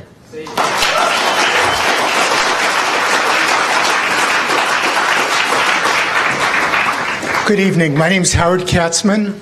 I came here to speak to our regulators of our public resources, the commissioners. Wait a minute. No. I came here to speak to our elected officials, Mr. Congressman, Madam Borough President. Wait a minute. Wait a minute. They spoke to us, but we aren't speaking to them. That's what this is all about. This is about the fact that we can't rely on them to be listening to us. They want us to listen to them. The model we're hearing, the words we're hearing about net neutrality, is nothing new. In 1917, wow, that was a while back, there was the Communications Act of 1917. That was the time when radio was forming. The story of radio was that there was going to be all this bandwidth for people to speak, for the public forum to hear things. Wow. And the radio was captured by the corporations, who found that there is no such thing as unlimited resources, because you can't make a profit. You can't charge for unlimited resources. AT&T was the necessary channel to allow them to run their programs across the country to create networks. But if AT&T was a competitor, like the railroads. Earlier, as Congressman Nadler mentioned, we'd have no chance of having radio. It would all be AT&T only. So AT&T was defined as common carrier. What that meant is that AT&T was given privileges of monopoly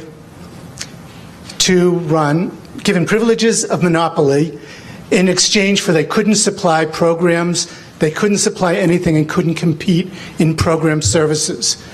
Happened in cable. It's now happening with the internet. On the Communications Act of 1917, public interest, convenient, and necessity is the rules of the game for media, not profits. It was repeated in 1934, 1945, and again in 1996. Not profits, public interest, convenience, and necessity.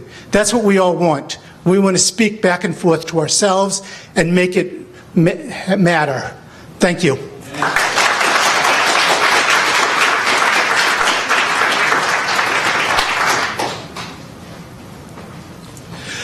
Good evening, welcome. I'm Bill Herman. I'm an assistant professor at Hunter College, CUNY.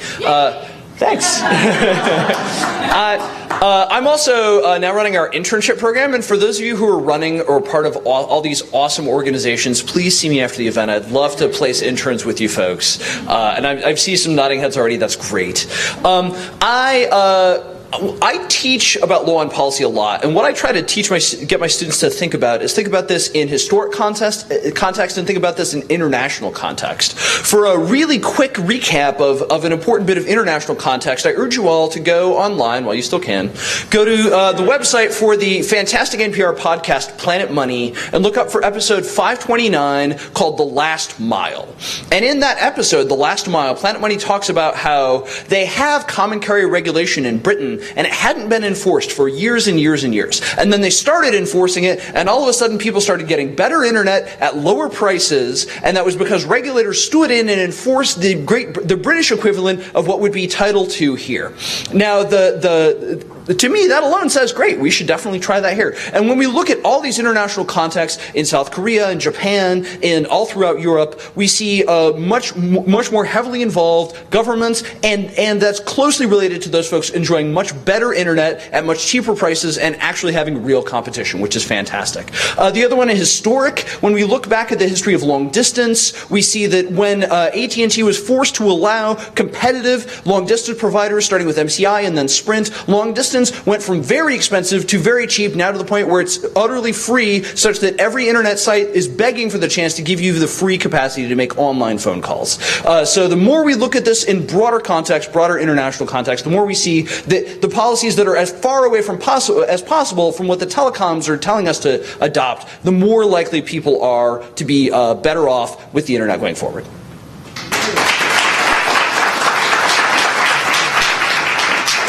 Hi, my name is Bruce Kushnick. I'm from New Networks Institute. We're here to tell you that there is a lie. I would like to read you something.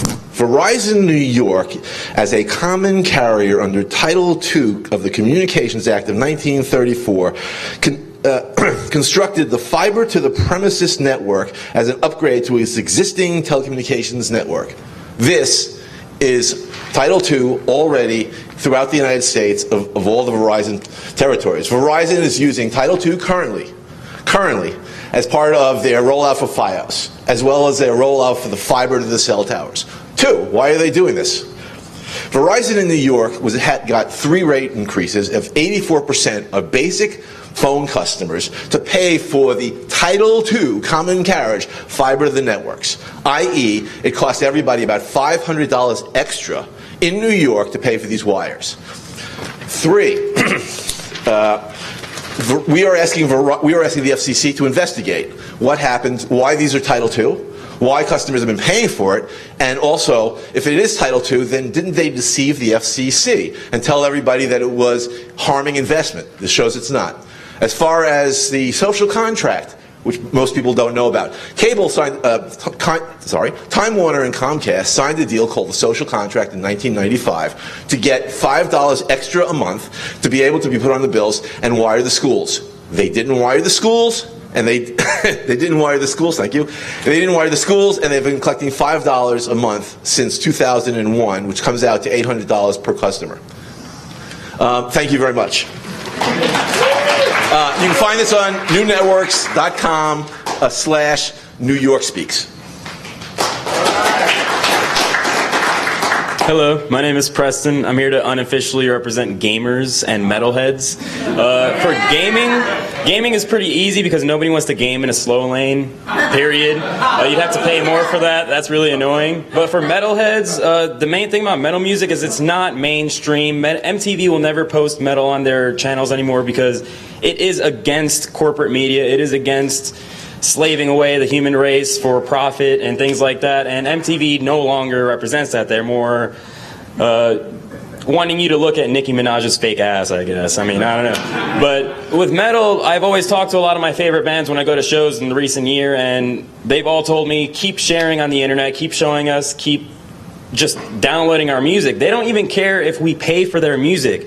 They just want us to listen and know about what they're talking about. They want us to know about the angst that they feel and how angry they are. That's why they scream so much. Everybody thinks it's about Satan and stuff like that now. They're angry. They're very angry. So this is the kind of thing that, I mean, my life has changed from metal music. I only listen to metal music. I've listened to it for like 10 years of my life. And in the past 5 years, a whole new style has been invented only with the internet.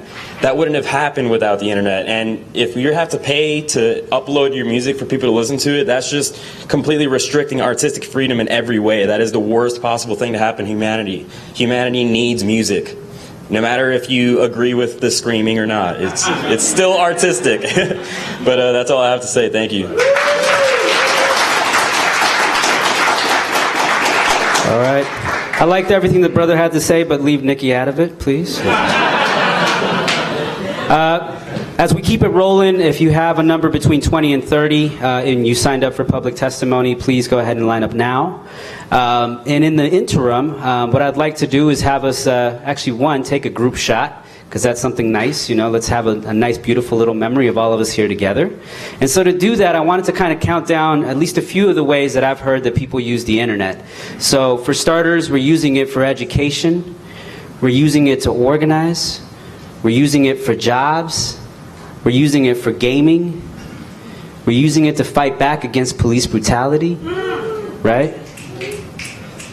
What this represents is what we really want. We want one internet, right? And if you believe that, why don't you put your fist up in the air? Yeah. That's right. Let's take a beautiful shot. Where's our photographer? I'm sure she's on it. Hold it. And while we're holding it, when I say who's net, y'all say our net. Who's net? Our net. When I say who's net, y'all say our net. Who's net? Our net. When I say who's net, y'all say our net. Who's net? Our net. All right. Let's keep it rolling. Steve did a great job because I actually have a lesson for you. My name is Antoine Wallace, and I have worked probably around every organization here, Consumer Union, Magnet. I used to be the Media Justice Fund program coordinator. I worked at Harvard at the Berkman Center doing the broadband plan that we gave to the FCC that basically solved all these issues empirically. And they ignored it. And they did ignore it. So what I wanted to talk about really actually is my journey and what it means for the communities that I continue to work in. I work at CUNY in the Digital Futures program now. I still advise a lot of these groups, but I work in local communities. I work here in Brownsville. I work in Woodlawn communities. I work in communities that couldn't afford to pay me my daily rate because I think it's that important. 10 million people documented. 10 million people documented don't have internet. Approximately 40 million households.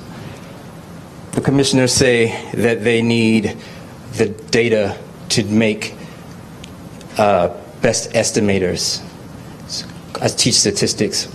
And so I would say he doesn't want to make a type 1 error, which he says that he wants no false positives and no type 2 errors, which is no false negatives, which means he's looking for a confidence interval. And I would say that the people here in this community and the people on the web are looking for a confidence interval in their leadership, that would fall with a level of power that the regression model would actually say to them that this is a process that we can believe in, and that your presence not being here doesn't mean that this is the unexplained error term.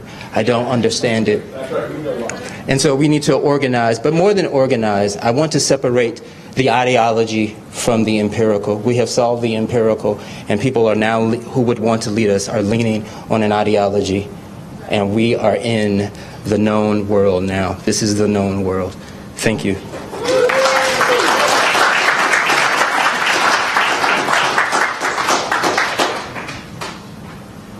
My name is Joe Plotkin. I represent several groups.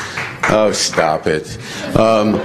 Internet Society of New York, Teletruth with Bruce Kushnick, and I'm part of a startup called ASA Networks, bringing broadband out to rural America using unlicensed spectrum called TV Whitespace. But I want to talk, but I'm here as, in a prior life, I worked for an independent ISP.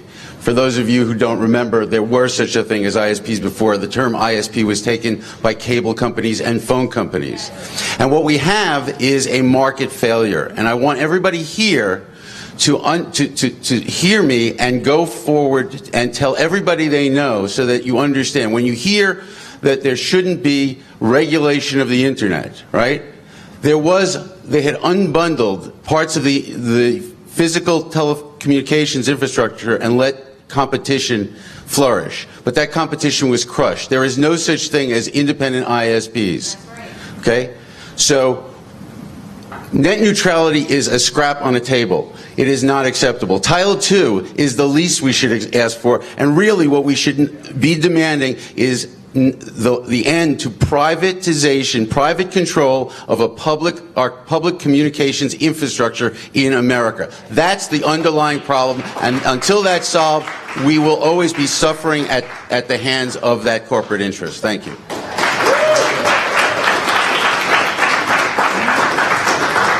All right, so I just found out, I just got a little text that we have a very special guest in the House, which goes to what Howard was talking about, that we need elected officials not just talking to us, but listening to us. So he's been in the House for a few minutes. So I want to call up Representative Jeffries up to the stage just to share with us a few words.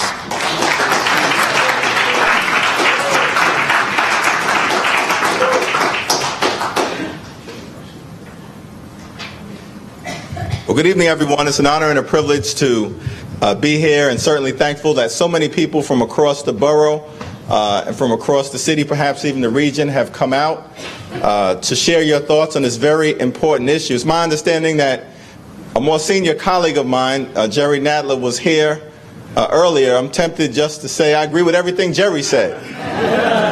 But I do want to just add one or two thoughts of my own, and then certainly get back to the testimony that we'll continue to hear from people of great interest.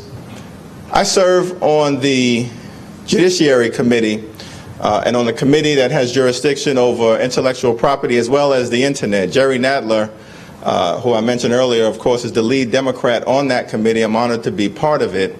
And I certainly want to publicly state, as I have in letters to the FCC and to others, that I support a free and unregulated and untethered internet, free of interference from both Big Brother and from big business. And the risk that we face with what's currently before the FCC is the notion that they will give big business the opportunity to discriminate against content, to make decisions about what we see, what we hear, what we experience, what we enjoy. That, of course, is a threat to people of color all across the country whose access already is limited to the internet. That's a threat to artists. It's a threat to small businesses. It's a threat to senior citizens. It's a threat to the poor. And it certainly is a threat to democracy overall. And so it's important that you've come out and that you continue to speak up on this issue, because your voices will be heard. When I was an attorney, I guess I'm a recovering attorney right now, like a few others in the audience. When I was an attorney, I had the opportunity to speak or participate in litigation before the FCC related to the Janet Jackson matter. I think y'all remember that, the wardrobe malfunction. It's a polite way of saying what happened. But the Janet Jackson matter previously had received more recorded comments than any other matter before the FCC, until they started messing with the internet, and now it's net neutrality. And that's thanks to all of you. And you gotta know, I think this is more important than a wardrobe malfunction. But Congress takes note that the American people have stood up and expressed yourself in such a powerful way already to the FCC. I urge you to continue to do it, and I'm confident that together we'll make sure we keep the internet a free and a fair place for everyone. Hashtag net neutrality. God bless you. Thank you, Representative Jeffries. So we're running towards the end of our time for the public testimony, so I want to lay out a couple things. One, for the timekeepers, if we can actually cut it down to a minute, is that okay? And for our speakers, just keep in mind we have our timekeepers here that will give you a signal for 30 seconds and to stop. And we're going to try to squeeze in as many as we can until the top of the hour. For folks who are unable to go up to the mic, we do have clipboards in the back so that you can submit your testimony in writing. All right, so let's get back to it. Ravi.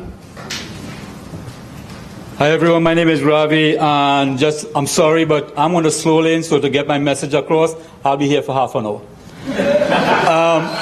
I represent immigrants, and I work with people of color. And you've heard Stephen talked about all those ways that people use the internet, including education and fight back. But immigrants also use the internet to speak to our loved ones across the world, right? Cheaply and effectively. And without our proper brand, what will happen? So who benefits from a fast lane or slow lane? Well, already the Wall Street companies spend money to get a fast lane. Whereas we who are already trying to get on the internet on our phones are already throttled after 1G of data, right? Brian Roberts, I'm running fast. Brian Roberts, the CEO of Comcast, was made $16 billion last quarter.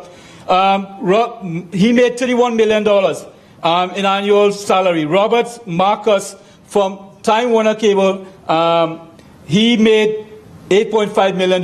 These vultures, these greedy executives, what do they want to do? They quest for the mighty dollar. They want to rape and pillage our community, sucking the lifeblood of what we are, who we are. And this should not be about net neutrality alone or Title II classification, but it should be about a living wage to the employees. It should be paying back to our communities and investing in where we are and who we are. Thank you.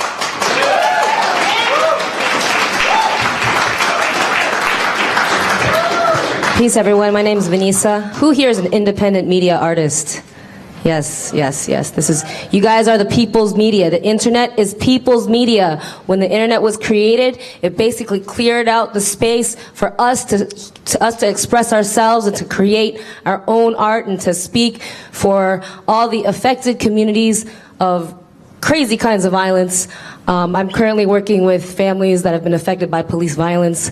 It's all generations. We got young people, babies, we got old people, grandmas. Actually, we just had a Black Panther member. His name is Willie Harper. His wife came forward. He was murdered by the police in 1979. No media coverage, of course.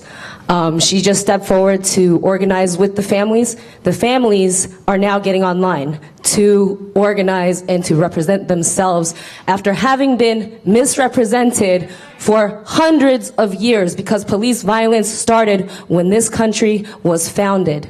So Continue to use the internet. Continue to teach others who are not on the internet to learn how to use it and participate in this amazing moment in human history that is open for people to come forward and present themselves. And that's it. People power.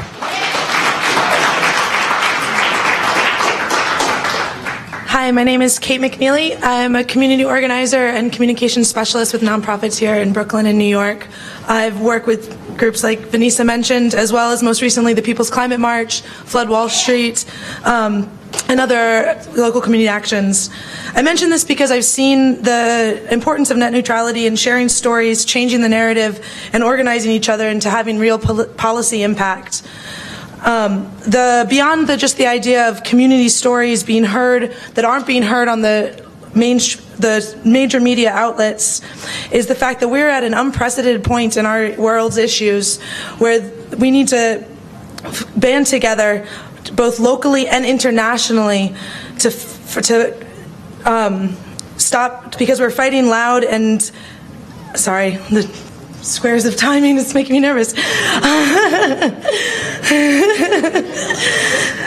The point is that the internet is our public sphere. We don't have this globally. We can't all be in one room globally. Without net neutrality, we can't share our stories, from the Pacific Islanders fighting coal power to the people here fighting fracking in upstate New York. Together, we can call on divestment, we can call on food justice, we can be heard against the large and powerful interests that we need to fight because we're running on a timeline.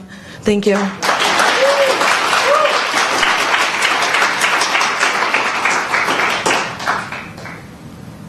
My name is Jay Sulzberger, and I'm a citizen. I'm a citizen of the United States.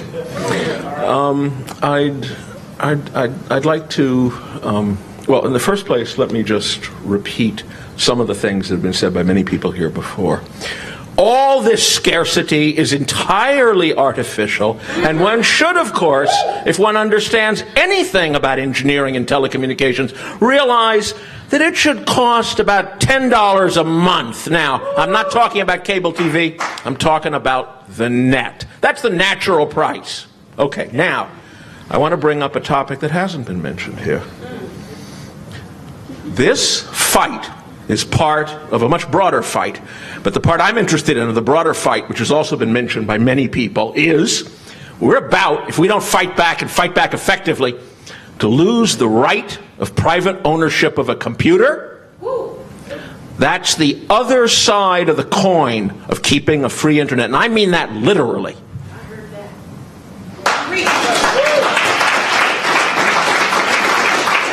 All right, y'all. So we've got a minute till the top of the hour, and we want to respect everybody's time. Our esteemed MC from the Outside Action, Dragonfly, will actually be our last public testimony. I really apologize. We got to keep it moving. How many more folks do we have? Just two. Just two? We got Don, man. I'm giving him 30 of my seconds. All right, 30 seconds. Let's do this. Thank you. Hi, my name is Alex Davis. I'm an engineer. I remember when I went to engineering school before the internet, how many nights I spent in the library. 12 o'clock came, the library got closed. We were up the creek for a place to study and do our research. If we lose, now we fast forward, we have it. If we lose it, we're going to be in the same situation. We're going to suffer our country. I also know how many people take work home and how little they can get done without the internet. So I beg of you, I implore of you commissioners, make sure we have it as a class 2 and as a free internet. Thank you. Let's keep it rolling. If we can stay to 30 seconds, let's close it out. I'm cool with that. I'm Sister Dragonfly. I am speaking for myself. If you feel what I'm saying, then I guess I'm speaking for you. I'm known for saying what other people are feeling but are afraid to say, so I'm going to use my First Amendment right to say, fuck this bullshit. I'm tired of it. I ain't taking it no more. This is another form of colonization. All of the isms are connected. My father said, you don't have to know everything. You just have to know where to find it. I got my fancy degree in media and business, so I know the game that you corporations are playing. I know how it works. And if I don't stand up for myself, and yes, you may call me an angry black woman because that's the way that the media is going to stereotype me. I can say it just as politely as possible. It really doesn't matter because I have reasons to be angry. And the bottom line is this shit has got to stop. Who's next? Who's next? Who's next? Who's next? All right now.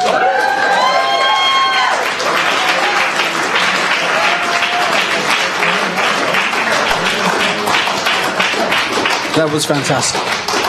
Allow me quickly first to apologize for not being a politician, for not being a poet, and maybe not being as free-spirited as the lady before me.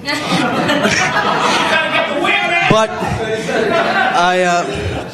I will have to say that the diversity I see in this room around me is the reason I fell in love with something like the internet in the first place. I can speak to someone in China, I can speak to someone in Texas, I can speak to someone at any time from anywhere. That's the importance of it. And it's not fast or slow, simply who we are. That's the importance of the internet. It allows me to express my diversity, to be a part of all of it.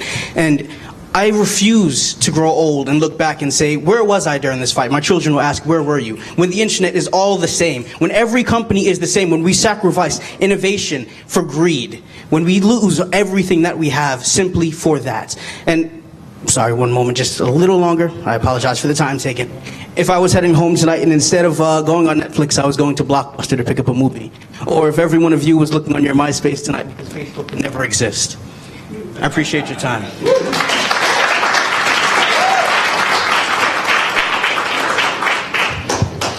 Hey there, I'm Pete Mysek. I'm a sports fan. I'm tired of these bundled content. I want to watch my programs online, but I'm also here for accessnow.org. We've got an awesome new campaign. This is netneutrality.org. This is the internet. This is net neutrality. This is what democracy looks like. Let's go tell it to the FCC, and let's let them hear it worldwide. I want to tell you that the world is watching, that telcos are looking for what they can get away with in each of their countries, talking to each of their regulators. So we need to set the model for the world and catch up to where net neutrality is at worldwide. Thank you.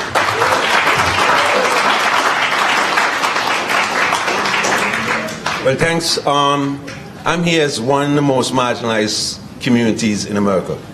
I'm an immigrant with criminal convictions. My group basically serves people who are locked up in detention centers, and sometimes the only way they can speak is through a hotline that we have in all the major detention centers. Our hotline runs on the internet. If that goes, those people inside already marginalized will definitely not be heard. So we support the new free and fair internet, equal access, no fast lane, no stop lanes, no nothing like that. Just keep going. We support net neutrality. Thank you. All right, thank you, brother. And thank you all for your cooperation and sticking to 30 seconds. That's beautiful. Next up, I want to invite the executive director at the Center for Media Justice, my colleague, my friend, recently engaged, among many other things, Malkia Amala Cyril. All right, so first of all, thank you. What? Can I get it? Yes, I want to hear you. I want to hear you. I want to hear you. Now, the reason that I need to hear you so loud is because I just want to check real quick. Anybody? No? Okay. Well, just in case, I don't know. Maybe I'm seeing things. Maybe somebody's there and I'm not sure about it. No, you see somebody? There's nobody there. Okay. Just wanted to check. My heart was broken, honestly, when I understood that the commissioners were not going to come. And my heart was broken because I see so many beautiful people right here, but I also know that folks want to come somewhere where they think they're going to be heard by somebody that can do something, right? And so we wanted the commissioners to come here so that they could hear what people are experiencing, not just from their roundtables in D.C., But what actual people like you and me, brown people, black people, white people, people who are struggling with their incomes and their jobs, right? Regular people, what they're experiencing, but they didn't come. And I want you to remember that, not just now, I want you to remember that moving forward. They did not come. So all the stuff that they're going to talk about in the future, about where they need your support, all the places that they want you to be, I want you to remember this. See, they didn't come to listen to you. Instead, they sent a video. Yes, they want you to listen to them some more. They would like you to hear from them. And one of the reasons this is so personal to me is one of the commissioners, the commissioner who at least, at minimum, made an effort to connect with you, Commissioner Clyburn, okay? She made an effort by sending this video because none of the rest of them really they didn't take one step. She made one step. And one of the reasons she made one step, do you have an idea about why that might be? Have you ever seen Commissioner Clyburn? Never seen her? Well, she's a black woman. Ah, okay. She's a black woman, the first, in fact, at the FCC. So she had a reason, beyond just who she is, but also that she has an understanding that this issue is important at a level beyond what I think, let me say that differently. Commissioner Clyburn understands that if people of color, poor people, and regular people don't have equal access to the internet, not only will they suffer, but the nation will too. So she sent a video. She sent a video, but she's not here. And I want you to remember that, because I'm going to remember that. I will remember it in my next campaign. I will remember it when somebody says, do not target Commissioner Clyburn because she's on our side. I will remember this moment. I'm a good person. But do not fucks with me. With that, I would like to bring you the video from our sister. And actually, let me say one last thing. Commissioner Clyburn, actually, that's not a good place to begin. Let me just stand like this real quick. Commissioner Clyburn has actually been an extraordinary advocate on the fight around prison phones. Commissioner Clyburn has been an extraordinary advocate around making sure that folks dealing with mobile wireless stay connected. She is a strong advocate, but it is important to note that she is not here. And those two things are not disconnected. Okay? We can't have one without the other. Right? So just because you are a friend don't mean we're not going to hold you to account. Okay. Let's play. Limbo. We can't hear her net neutrality. Okay, let's start again.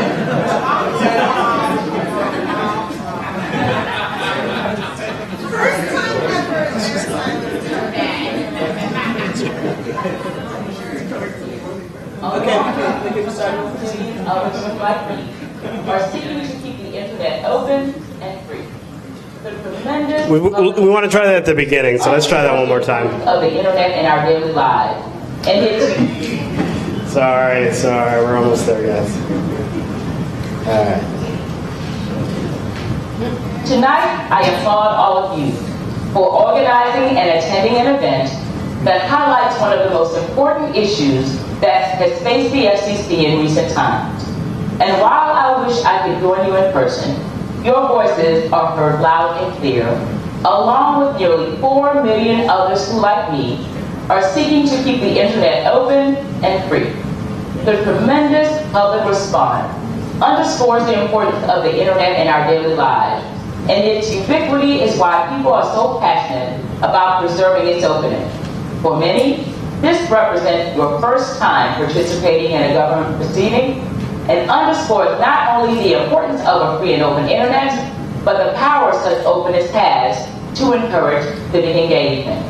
Your voices made clear and affirm to us all that the internet is the greatest equalizer of our time.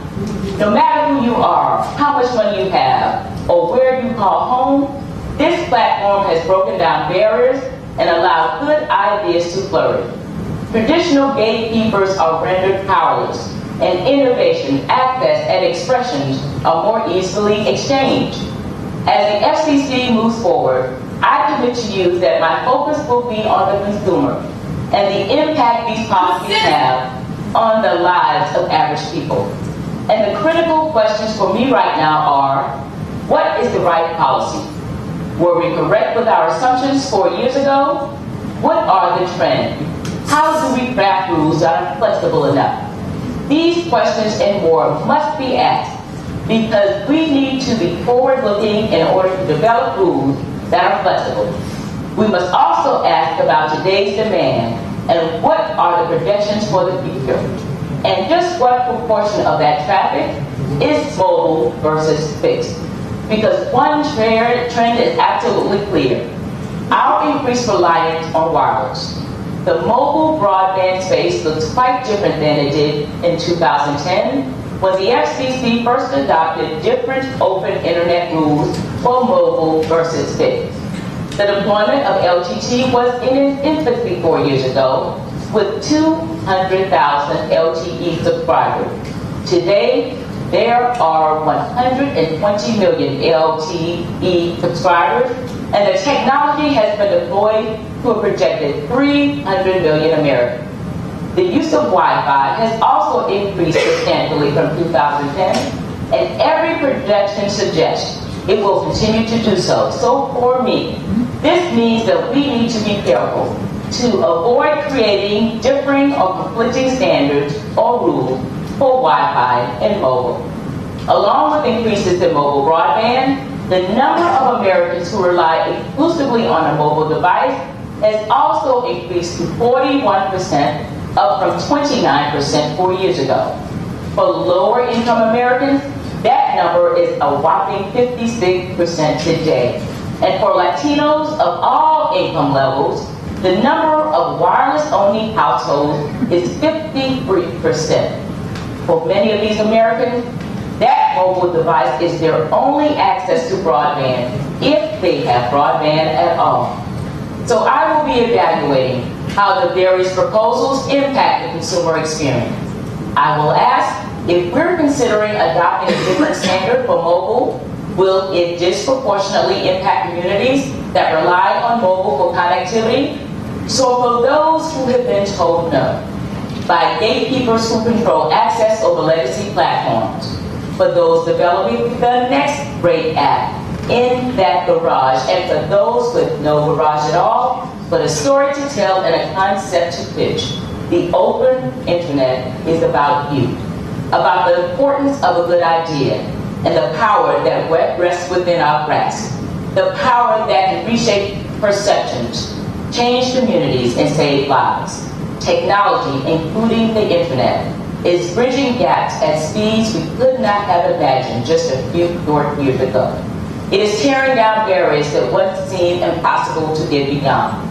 But today's reality is that too many making decisions and greenlighting projects and concepts are not as diverse or representative of our nation's mosaic. But what we also know is that the internet has allowed writers and artists with creative ideas to prove those critics wrong, and reporters and informers who also know that there is indeed an interest and a need for those stories to be told. So if you believe that the internet is essential in addressing our critical needs like education, healthcare, economic opportunities, and promoting democracy, then you are in the right place at the right time. We can work together to enable more successes, and we, not the government, not big corporate players, will be the dictators of who wins and who loses. Thank you once again. Your voices will continue to be heard, so speak up and speak out as we fight to keep the internet free, open, and in your hands. Thank you for listening to us. Tonight, I applaud all of you.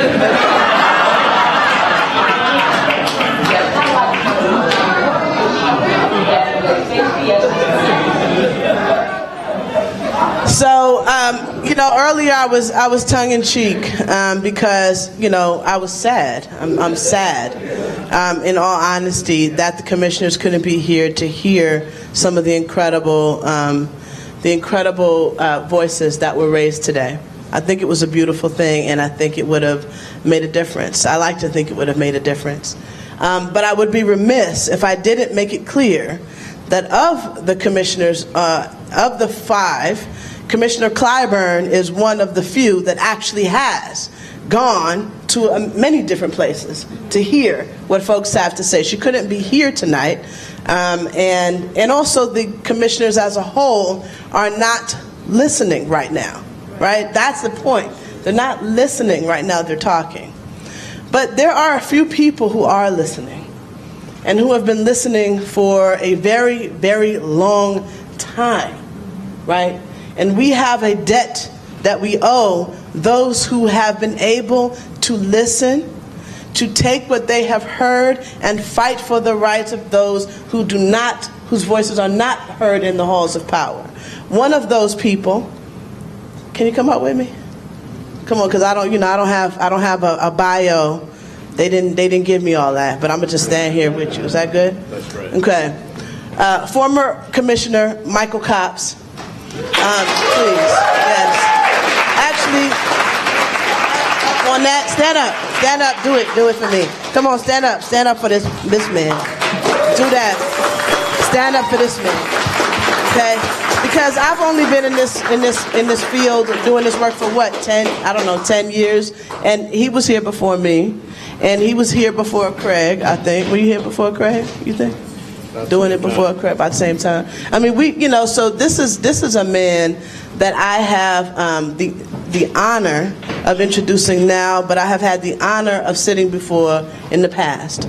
And I think that as we sit here and wonder where the 5 commissioners are, we are grateful because one of the people that has sat on that commission is here with us today and has been listening and is here to listen and share with you tonight. So thank you. Thank you.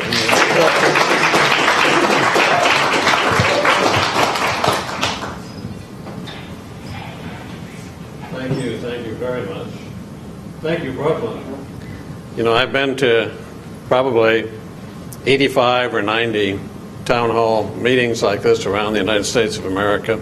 I never come out of one where I am not much better informed than when I went in.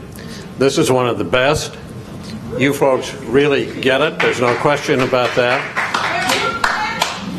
And Mr. Chairman and distinguished commissioners, I commend their thoughts to you, and I'm going to do everything I can to make sure that those thoughts, and so is Craig, that they get there.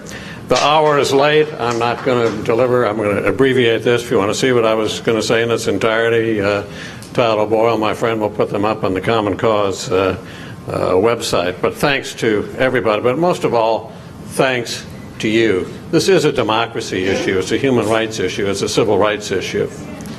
And that's what you guys were talking about. Not talking about business plans and the evolution of this and who's up and who's down, but how does this affect the society in which we live, and how does it affect our ability to govern ourselves? And that is what is at stake when you come down to it. You should fly at 30,000 feet every once in a while and get above all that.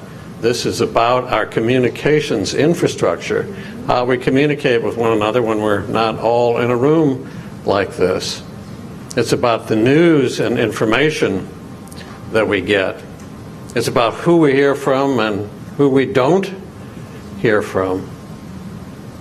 It's about whether we can confront the issues that are facing this country in an intelligent fashion, and we haven't been confronting those issues in an intelligent fashion in recent years, and the major reason we haven't has been the diminishment of our communications infrastructure. And that has to do with traditional media and the consolidation and the ridiculous combinations that we've seen. I was the only commissioner to vote against that god-awful Comcast-NBCU merger a few years ago.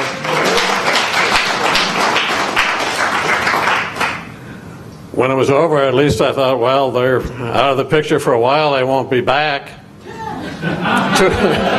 2 years later, they're back offering to take over the number 2 cable company, Time Warner Cable. We talked about how we all love the level of service that they give us and the quality products that they give us, another $45 billion. But you know, the effect of this, again, is not on the companies, but it's on how does that affect each and every one of us as citizens of the United States of America, and the impact is so direct.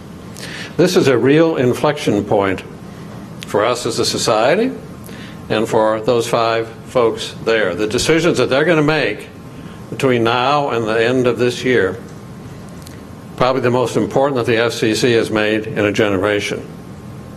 So we have really got to do everything we can to make sure that our thoughts get through to them. And I really believe that there are cracks that are beginning to show. Not because some great enlightenment has come to our office holders in Washington, but because 3.7 million Americans, and growing, have told the FCC what they think of this dumb idea to treat broadband as an information service and to take it wholly out of the purview of public interest oversight. What do these companies want? They want market power. They want the ability to extract economic rents, and they don't want government involved in any shape, manner, or form, and that means they don't want you involved. This question over net neutrality is not regulation versus deregulation. It is, are you or are the companies going to be in control of your online experience? And that's how we've got to start talking about it. You know, if you look at the history of reform in this country,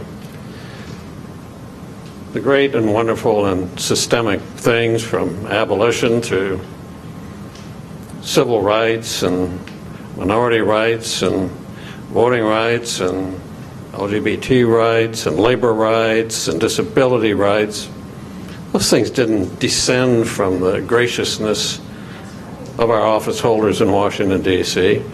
They came because folks at the grassroots insisted upon them. And that's what we've got to do now, because our country is in a deep hole. We've talked about a lot of the issues here tonight. We could talk about others. None of those issues, not a one of them, has a snowball's chance in hell of getting resolved unless we get our communications infrastructure into shape. Democracy cannot exist without media democracy, and we as a country really need to realize that.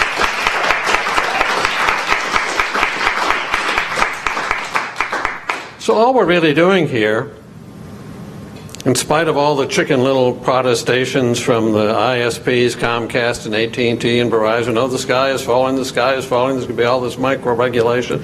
The only decision these folks face right now is, are they going to stand up and say, there is a place in government, there is a place in the law that allows us to let the internet serve the citizens of the United States of America.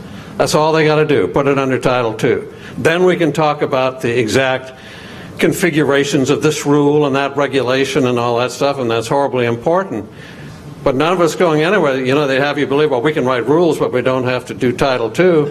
You can't have any rules to go to the essence of what we're talking about and what you folks are talking about tonight without having Title II reclassification. I think we can get there. I don't underestimate the tremendous power of the big corporations, the power of money, the power of special interests in Washington. I think the only parallel we've had with how it exists right now is maybe the Gilded Age back in the 1880s or the 1890s. It's that bad now. So the odds are steep, but the power of the people can still trump the special interest.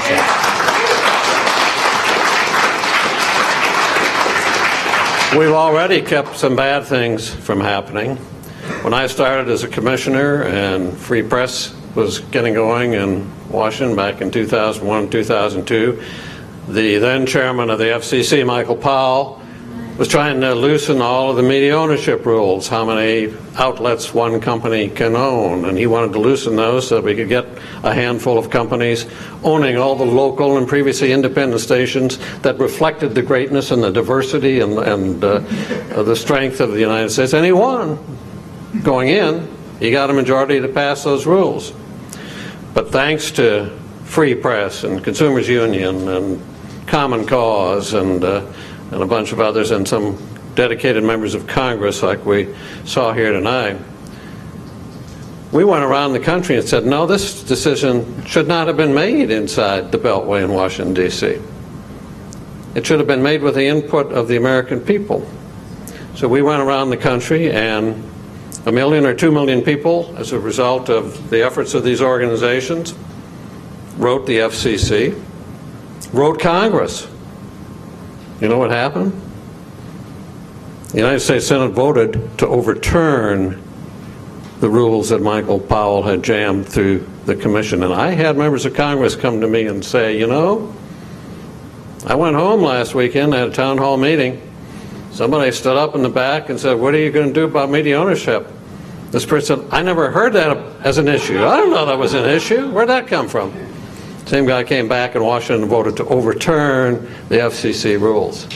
So we've stopped some bad things from happening. Those rules are still not decided, but at least they never went into effect. But now we've got to do more than just stop bad things from happening. Bad things are already happening, as we know with the internet. We've got to make good, positive, proactive things happen. And that's what this debate is all about. And if we don't get it right, if the FCC doesn't get it right, we're going to be stuck for the better part of a generation with an internet that serves the special interests rather than the public interest, that serves the interests of the 1% instead of the 99%. And that's something that America cannot afford. So just keep that one thing in mind. There's not an issue in this country that can be resolved unless we get this communications infrastructure right.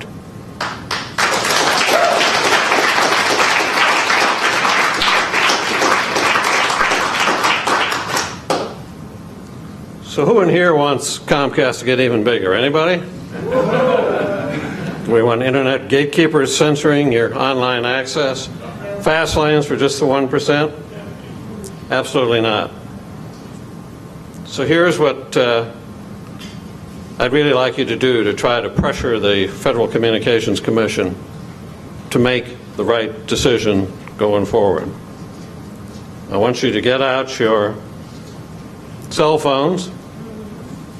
I want you, we're going to put this up on the screen here. I want you to contact the chairman tonight of the Federal Communications Commission. We're going to tweet him. We're going to tweet at FCC Chairman Tom Wheeler. There it is up there. There's the message. Why do we want to do that? Because of these empty chairs right here. Because they're not hearing from the American people. And they need to get out of Washington, D.C. Somebody remarked a few minutes ago, it's nice they're having these little roundtables in Washington, but it's all the usual suspects. They're not hearing the diversity and the range of input and emotion and commitment and intelligence that we heard here tonight. And they need to hear that. And they shouldn't be voting. They have no business voting. They have an obligation not to vote until they get outside the Beltway and listen to the people who have to live with the results of the decisions that they're about to make. So do that and go forth with confidence, real confidence, that we can prevail in this fight. We must prevail in this fight. 3.7 million Americans was wonderful, but we've got to keep the pressure on until the moment the vote is called. Keep it on the FCC. Keep it on your elected officials. Keep it on your local officials. Talk about it in your neighborhoods. Talk to your colleagues at work. Talk to your families. Do whatever you can If you can write a letter to the editor, write a letter to the editor. If you can march, let's all march. If you can sing a song, sing a song. Let's just be imaginative and be creative. You can be creative here, as it says, add a photo or do something clever and innovative. And by God, if you do that, and we keep this up until the end of the year, we will win this fight. We will have an open internet that serves the great purposes of democracy, and we will make this, at last, a more perfect union. Thank you.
Hi everyone, my name is Dante Barry. I am the membership organizer for Media Action and Grassroots Network. I'm also the deputy director of Million Hoodies Movement for Justice, which was the organization founded in response to the killing of Trayvon Martin in 2012 in New York City. And media is an important part for black and brown communities. For Trayvon Martin, in that regard, the media failed. The media institution of what we know it as failed. We only heard about Trayvon Martin a month after he was killed. And what led to that was the founding of Million Hoodies off of a hashtag. So for black and brown communities, media is important, and it's not just about just the ability to communicate, but also ask for help as well. And what we see also in Ferguson, what we see with Mike Brown, this is also a cry for help. And this is not only just about building power, but it's also a cry for help. We've also seen media, we've also seen technology be used not only as a tool for organizing, but there's also the reality that it's also a tactic against communities of color as well. In terms of surveillance, there's echoes of Contoaporo and Ferguson right now. I've been back and forth between Ferguson 3 times, and I've had 4 loaded guns pointed to the back of my head. And if it wasn't for the fact that media was there, and I was able to let that out and tell people that this is actually what's happening, you will see a lot more black and brown bodies on the ground. So in every regards, when we talk about the ability to communicate for black and brown communities, is about life and death. And we have to bring that home. So thank you for coming out tonight. And I'm going to pass it back to Makia.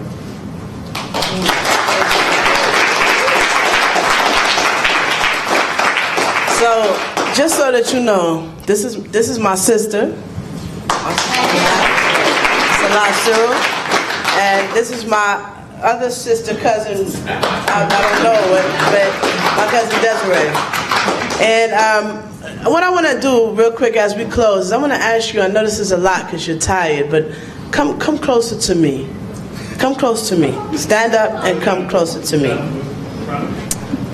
Just come closer to me. As close as you want. You can be right here. Don't touch me. No, I'm just playing. Just come to the front. I'm okay with it.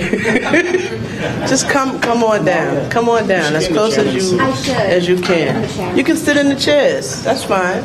Because you listen to each other.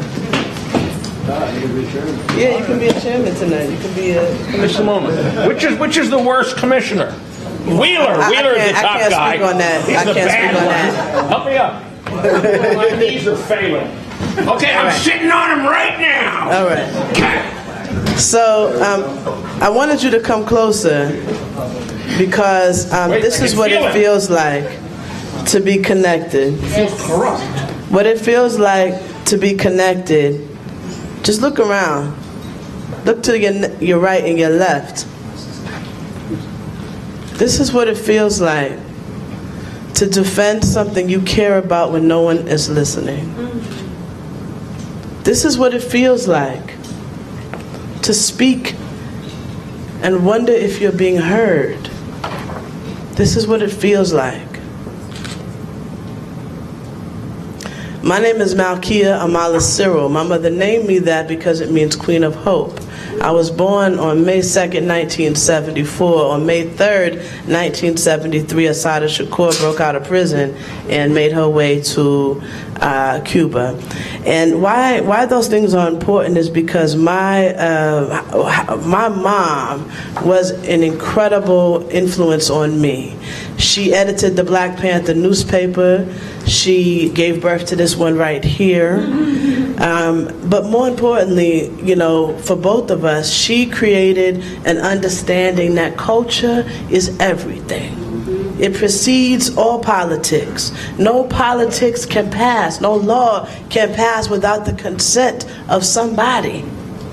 Somebody has to consent to it, whether the public consents to allow corporations to control their infrastructure, whether it's your water or it's your internet. Do we consent to have these companies control everything about how we interact with one another? Our newspapers, our radio stations, our internet, our ground, the ground in which they put the pipes. We can't even negotiate with them anymore because they've eliminated the local franchising. We can't even fight. This is what it feels like to remember who you are. Look around the room. We're small, but we were this small and smaller before we went on prison phone justice. We passed that rule. And we were smaller than this the first time we fought on net neutrality, way smaller, much smaller. But it passed then. 2010, who was there? Anybody remember that? Right? Very small. In fact, the black and brown people that are around the table today weren't there then. They were not part of this conversation then, in this way. I know, I was there, I remember. But we're here now. We're here now. The librarians, the teachers, the healthcare professionals, the students, the Netroots advocates, the small business professionals, everybody. 3 million people. And this wasn't 3 million people, 90% of which were white and wealthy. These are 3 million people, lots of whom are just like you and me, everyday regular people trying to make it. That's who we're talking about. That's who we care about. This is what it feels like to be connected. This is what it feels like to fight for something you believe in and have a chance at winning. Because we have a chance. Yeah. We have a chance to win. This is not a done deal.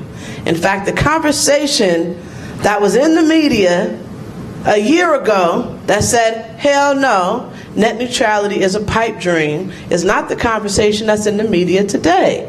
Today, the conversation is, should it be reclassification? If so, what kind? Right? That's a different conversation. Why? Because we are winning. That's the point. This is what it feels like to win. This is what it feels like. This is what it feels like. Okay? Because it doesn't matter how many times they attempt to mediate our power, you can't take it. It's too big. You can't hold it. We're not 3 million people. We're 30 million people. We're 100 million people. We're all the millions of people that don't know anything about how to submit a comment and don't care about submitting comments, but are very much concerned about whether or not they get to speak. That's right. We're winning. This is what it feels like to win. And we're going to close out with a little bit of song, because that's how we kind of came in, right? That's right. You came in with a blessing. Let's go out with one, yeah? Okay. I know the one thing we did right was the day we started to fight. Keep your eyes on the prize. Hold on, hold on, hold on, hold on, hold on. I know the one thing we did wrong was the day we waited too long. Keep your eyes on the prize. Hold on, hold on, hold on, hold on, hold on, hold on. I know the one thing we did right was the day we started to fight. Keep your eyes on the prize. Hold on, hold on, hold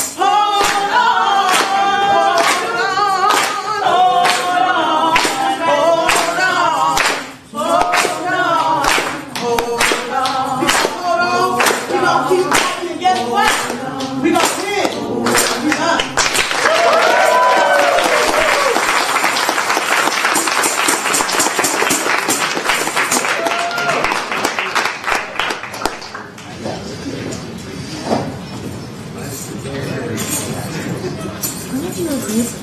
I did actually. Anybody want to do a group photo real quick? Just real quick? That's why I came up and took the best seat. I think if we just did the chairs, it'd be fine, but in the first like 3 rows. Take a selfie?